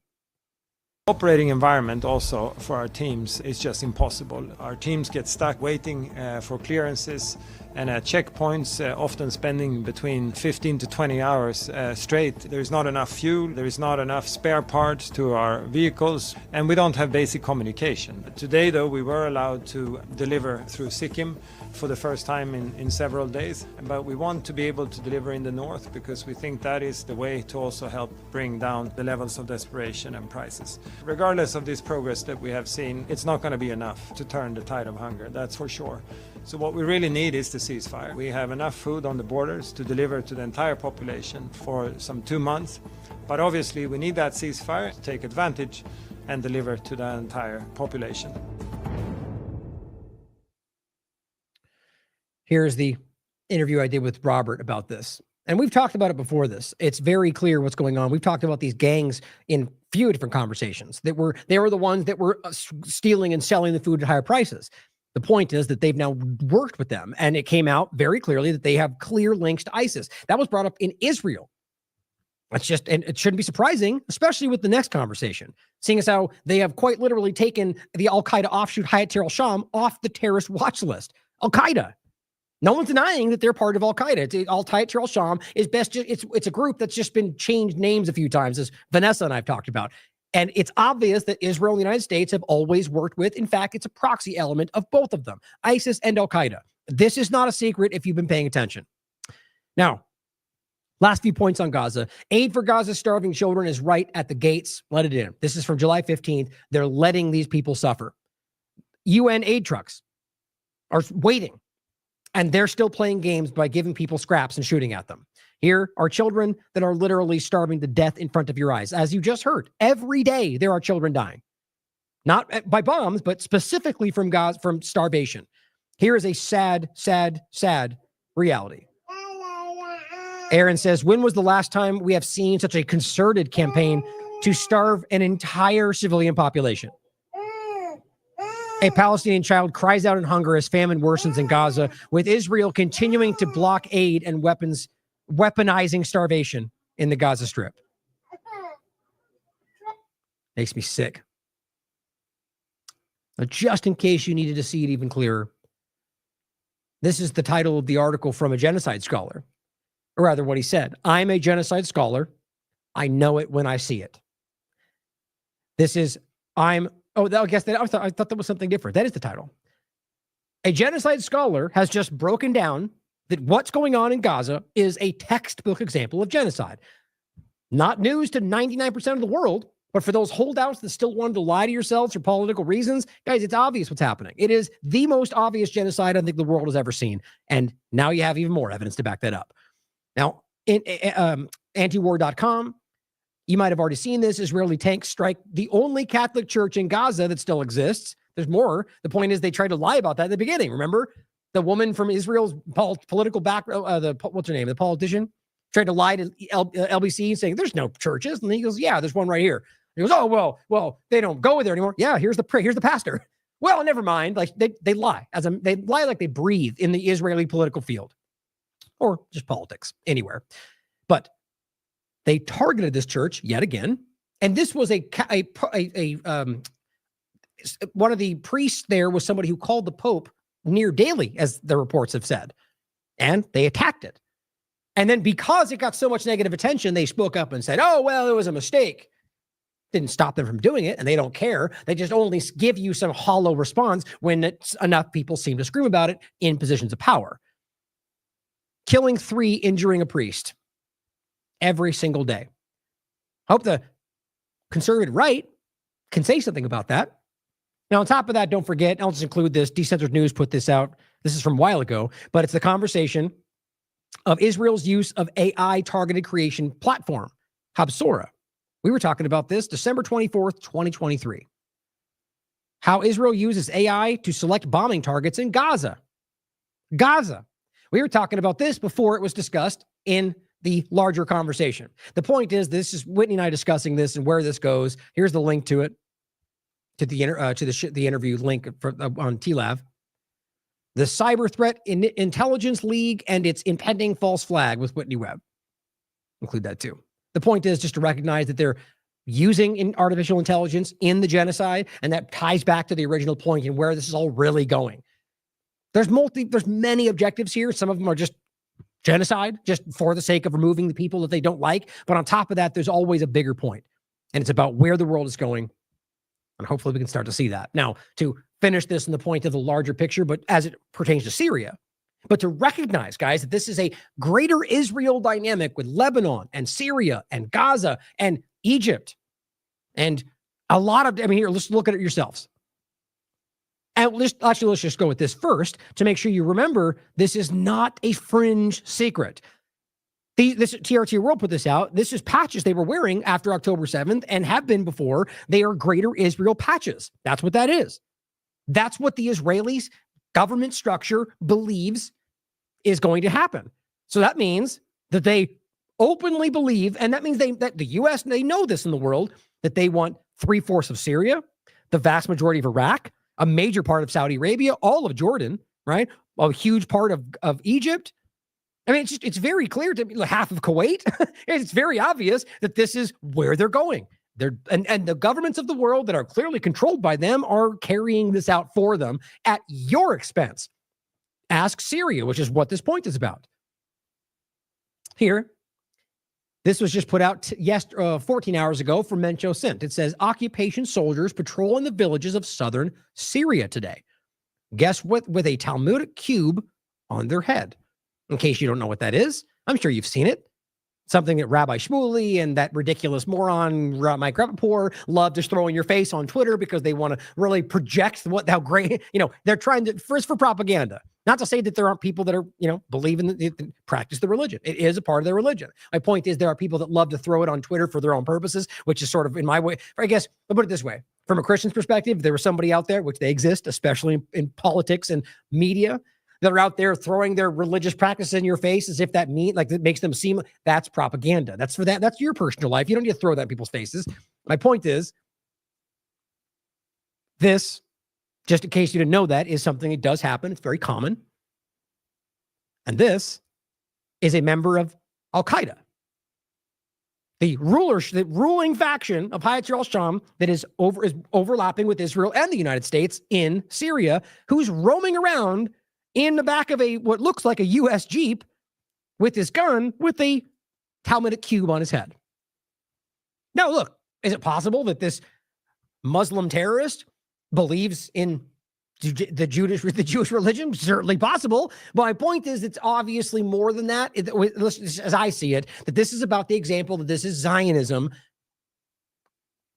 taking over Syria. To make it very simple, a lot of moving parts, but the overarching point in time, we don't need that to prove it, as we'll show you right now, that Israel is openly attacking Syria, openly occupying Syria, and openly ethnically cleansing Syria. And the very people that were telling you we're saving Syria from the Muslim terrorists are now looking the other way, as the people that work for them are in fact doing that. And let's not forget the lie about the Muslim terrorist dynamic, which not to say that they don't exist in every culture, but that the idea, the very reality of what we see as Muslim terrorism in this world was started by Zionism. And that is a very important thing to understand, where it really comes from and what that means. For example, with things like the terror, the suicide bomber. That's Israel, guys. That's Zionism. That has, yes, bled into plenty of things. Anyone can do it, but the origin point, as this academic will tell you, comes from Zionism. The Zionists have used it and brought it, in fact, to the area. Terrorism, as we know it today, the planting of bombs in marketplaces and so on and so forth, was, in fact, introduced into the Middle East by the Zionists in the 1920s. But the net result of Zionist terrorism and violence in the first third of the 20th century has brought forth, to my mind, the anomaly, the horrific and unacceptable status in the Middle East today of the State of Israel, which is in fact an armed garrison state, which now exports more arms and distributes violence all around the world, vastly disproportionate to its size. I mean, in that respect, I think it's a horrible cycle of violence. But in it all, I think the Palestinian is the victim. There's no question about that. So the point is, before we get in Syria entirely, is that this is what's rolling out around it. And if you want to highlight a country out there that is determined to topple, to take over things around, like the argument, if you don't stop them in Gaza, that you're next. Right? They want to tell you, right? If you don't stop Hamas, you're next. They're going to come to your border. Well, that seems like a bit of projection, doesn't it? Seeing as how Hamas, aside from the reality of being funded by Israel, parts of it at the very least, up until October 7th, or any other part we're talking about, I don't see them carrying out regime change. I don't see them occupying foreign countries, or Iran, or Russia, or China. Not to say that there's not elements of their infiltration or whatever else, but on the surface, you can see the United States and Israel actively toppling and occupying and regime changing and false flagging countries all over the world. This is their stated objective. Now you have to ask yourself, why did we have a coup in Egypt? Why was there a coup? Saudi Arabia is just a vassal state from the very beginning, but we saw coups in Iraq, we saw coups in Syria, we saw coups. Well, now you know why, at least in large part. And Iran was always on that conversation. Now, you can argue it's about something else, but you can see that it does overlap in a tiny part with Iran. The point, though, is about, I think, the larger picture of what they think is their adversarial direction with Iran for a lot of different reasons. Actually, I want to hold on to that for later. So, here, oh yeah, and this one too is important to include. Here's our show from December 10th. Right when this first started, as Israel further occupies Syria, which is still disputed, I guess, which is insane to me. They have bases in Syria now. Western-backed ISIS patch-wearing terrorists began executions on video, publicly. This, again, is an image directly from Syria right after they took over. That is an ISIS patch. There's another one you saw with the video of him executing Syrians. None of this was happening under Assad, despite the narratives, not in the way that it's happening now. And Syrian girl on 16th, 2 days ago, says Israel is bombing the suburb she grew up in. This is what happens when you don't fight Israel. Here is BBC 2 days ago. U.S. says specific steps agreed to end Syria violence after Israeli strikes hit Damascus. Think about how dumb this is, to literally occupy and overtake a country, let your terrorists just start ethnically cleansing people, then bomb areas for whatever reason, and act like then you create a ceasefire. You're fighting yourself. Basically, you are murdering innocent people and then stepping in to act like the peacemaker. I don't think anyone buys this outside of the BBC and other media and blind politicians. But my God, is it just obscene the way they're always trying to frame themselves as somehow the peacemaker is just like the U.S. government. Now, here's Netanyahu on the 17th, yesterday, announcing how he is going to, quote, occupy southern Syria. That's in Hebrew. You can watch for yourself. There's subtitles.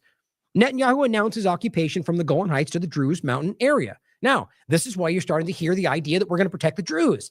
because they're expanding their borders and they need an excuse. I mean, I'm actually surprised they even think they do anymore. No one buys it, but they still need to lie. Welcome to Greater Israel, Solomon points out. This is what's happening. So let's get into the Druze point, which is important as well. Here is the cradle. This is from July 15th. This is the spiritual leader of the Druze community in Israel. He says, we quote, "We are in contact with members of the Druze community in Syria. They are weeping. Syrian regime forces are storming their homes, killing them, beheading them, and humiliating them." Now realize that's Israeli Syrian. That is the people that is Hayat al-Sham. So I don't even feel like that represents Syria. That is the people that they put there, and they are then going after the Druze community. The very community that Israel pretends they are supported by. They're not. But this is the Druze community in Syria telling you that their people are storming their homes, killing them, beheading them, humiliating. It's ethnic cleansing, just like we told you Israel and the U.S. always seem to carry out.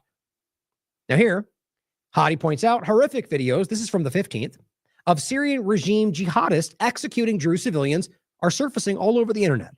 Same gut-wrenching scenes at the coastal massacres months ago that left 100+ Alawites dead, which we covered. Dr. Fatan was shot near her hospital. Fajir, Saeed, and Laith were executed in front of their mother. It goes on, guys, and on and on and on. That's what they're doing. Now, what's crazy is that Israel's now acting like we need to save these people. Oh, I guess I didn't grab it. The point is that they're now acting like we need to step up and, that's what it was. Actually, I'm sorry. I closed it before making that point.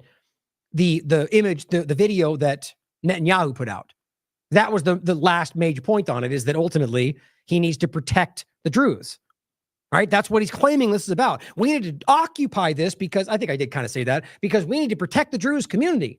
Even though right when he's doing that, the people that he works with are murdering them, raiding their homes, and raping and pillaging and torturing, like we continue to see, as the Druze leader says. Now, let's not forget, on August 6th, I think that right before that, a couple days before, I think it was the day before, as Robert titled the article, "An Israeli false flag to justify attacking Lebanon." Remember, this was the Iron Dome, back to the whole Golden Dome dynamic that they have in the area, that more than once in the past, there's a video right here. This is one from July 27, 2024. What does it show you? It shows the Iron Dome in that same village, launching in the air and then firing back and landing on them. Just to quickly, right there. So the point is, they said was, and you could read more. It's video from March showing the activity of the Iron Dome base hit behind the mountain. At the same time, several Iron Dome rockets failed and fell inside the village and nearby. That's the point. Okay. Which is what I think is kind of always how this works. So the question is, this, if you remember, was the Druze a bunch of kids playing soccer. The a missile hit them all, and they made it about Lebanon. Lebanon bombed the Druze community. No, you could very quickly prove that was their Iron Dome missile. Now, whether that was an accident they decided to use or they just did it to blame Lebanon, it's hard to say. Either way, this is the very community that they claim they want to protect. And at the time, even before this, when Netanyahu tried to walk around, they literally kicked them out of the area because they do not want them there. That's public. Now, here is an article goes further back. Whitney Webb wrote this in 2017. Israel offers to occupy Syrian town to protect Druze population. You see, nothing is new under the sun. They just sell you the same narrative. And what do they want then? To occupy the town. They want to expand their borders. Now they're doing it under Trump because they know they can get away with it. Now, this is from Robert Imlakesh from September 2023. Israel wants conflict in Syria's Sueda to rekindle devastating war. So same conversation about the same areas. They're all of them are simply highlighting that they just want to find a way to accomplish this. Now they're going back to the same old narrative. We have to protect them, even though they're the ones killing them. Now, this is an interesting overlap to this. This is from the 15th. Syrian Girl's post is from the 18th today. Megatron says, the new war in Syria is in full swing. The Israeli-backed Druze, which is not the same as just the Druze population, are seceding from the new Syria under control of ISIS and Al-Qaeda. That's the group they support, Hayat al-Sham. As previously predicted, Syria will be divided into several regions, which, by the way, was the original plan. That goes back to the Balkanization of the Middle East. Zbigniew Brzezinski from the 70s and the technotronic state. I mean, this is where they were predicting this, what they wanted to accomplish. The Kurdistan, and the problem is that they made a lot of promises, to the Kurds included, which I don't think are going to come to pass, as always. Either way, the bottom line is they are now creating the conflict, which they will take advantage of. At least that's what it seems like. And so they're using the Druze population to create a civil war. Syrian Girl says the same thing. Gangs of Bedouin minorities are heading to Sweda, we just talked about, to slaughter Druze minorities. We are in the real civil war in Syria now. Now, see, there's different opinions on how it's playing out, but I see the same thing. It says not like in 2011, by the way, which was a war of nations on Syria under a guise of civil war. Israel will come in after they let this play out, kill whoever's left, whoever it is, and build settlements. I agree with that. I think this is, whether this is just a byproduct or not, that they don't care about any of this. They just want these people to, they'll kill and murder and maim whoever they want. They're creating conflict to justify that presence forever. Same thing they do everywhere else. Libya, anywhere else, guys. They are reaping the benefits from anywhere. What do you think's happened to the resources in these places while they create conflict? They're taking them. Just like we saw in Syria, they just started trucking out all of the oil and all the resources. I showed you that at the time, even though they got shouted down as fake until it was later proven, as usual, ahead of the story. The point is that this is being manufactured. But we're going to jump in and save them, right? Kevork Almacian, who's been covering this for a long time, he said this today. What we're witnessing in Syria isn't just the collapse of a state. It's the deliberate dismemberment of a society that once housed multiple ethnicities, sects, and identities under one national roof. Remember, the third largest Christian population of all of the Middle East before they wanted to liberate the country. Now, you can clearly see who's running it. The actual Islamic terrorists, or the people that pretend to be that, however you look at it, that they claim they were fighting, which is the same everywhere else you look. It's like we can't learn our lesson. What's heartbreaking, he says, isn't the carnage. That is too, but he goes, but the clarity that came too late for too many. Right? People who genuinely thought that this change from Assad was going to be good for the Syrian people because they bought the narrative. For years, we tried to sound the alarm.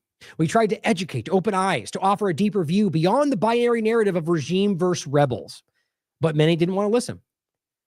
Some out of fear, others out of convenience, and many simply because the story didn't fit the oversimplified script of good guys versus bad guys. Those of us who did see it coming, those who warned about the growing presence of jihadist extremists, the Takfiri fanatics imported from Central Asia to Xinjiang to Libya. Remember the whole rat line point from Libya to Syria? They literally created this and used it against Assad. We're not just, he said that, he said, those of us who did see it coming, who warned about the growing presence, were not just ignored, we were mocked, censored, or demonetized. But we were right. Let's be brutally honest here. Coexistence with the so-called reformed al-Qaeda regime was never going to be possible. The idea that Syria could transition into some liberal democratic utopia while foreign-backed jihadists execute Alawite and Druze villagers with impunity is not just naive, it's insulting. And in the vacuum, the vultures descended. Israel postured as savior. The U.S. played geopolitical chess, and regional powers fueled their own fires. Ordinary Syrians caught in a blender of dogma and drones were left asking only for one thing: just let us live. When the bar for dignity becomes mere survival, you know the experiment has failed. To ignore the degenerative role of imported extremists, disguised as freedom fighters, is to rewrite history with blood-soaked hands, which is always, how long have I said that? Which is not a new sentiment, but it's the history is always written by the winning hand, which rarely means it's the full picture or the truth. The people who win, right? So if you cheat, lie, and steal, and you ultimately come out ahead, you get to dictate how history remembers that. Always. It wasn't a simple civil war. It was a controlled demolition of a nation designed to produce either fragmentation or submission to foreign influence. The plan wasn't botched. It was executed to perfection. Balkanization wasn't the risk, it was the goal. Time to just acknowledge this and recognize that it's not just this, it's the whole thing, the whole big picture right now. Now, in case you think this is new, oh, it's because of Assad or it's all October 7th. No, well, and Assad the timing would make sense, but because October 7th or whatever else. This is from the Cradle, 2024, and plenty of others that simply reported what he said. Quote, Jewish state will extend from Jerusalem to Damascus, says the Israeli finance minister in 2024. Yes, post-October 7th. The point is 3 days. The point is this has always been on the table. The moment this kicks off post-October 7th, you're going Syria? Obviously, this is bigger than, it is an excuse to do what they wanted. That's why many still argue that this was allowed or created. Look at where we are. Now, clearly it didn't go to plan, or at least didn't work out, because the people are seeing through their lies. Lastly, Kevork also says 7 months were not enough, apparently, to find Assad's secret chemical stockpiles. He says, we're being mocked. This is from yesterday. The Israeli air attacks on Damascus, this is what the Syrian al-Qaeda terrorists are saying, what they call the government right now. The Israeli airstrikes are hampering the Syria's effort to find and destroy chemical weapons stockpiled during the rule of Bashar al-Assad, according to the new Syrian government. Right. So the fact that your allies are bombing the areas that you all want, that's why we can't find the chemical stockpile that doesn't exist. 7 months they've been looking. It's like you said, we're being mocked. Aaron Mate rightly chimes in and says, checking in on all of those who shunned the OPCW whistleblowers and attacked those of us who reported on the chemical weapons deception they exposed. Aaron chief among them. Where is Assad's supposed chemical weapon stockpile? Did he take it with him on the plane to Moscow? We have always been played.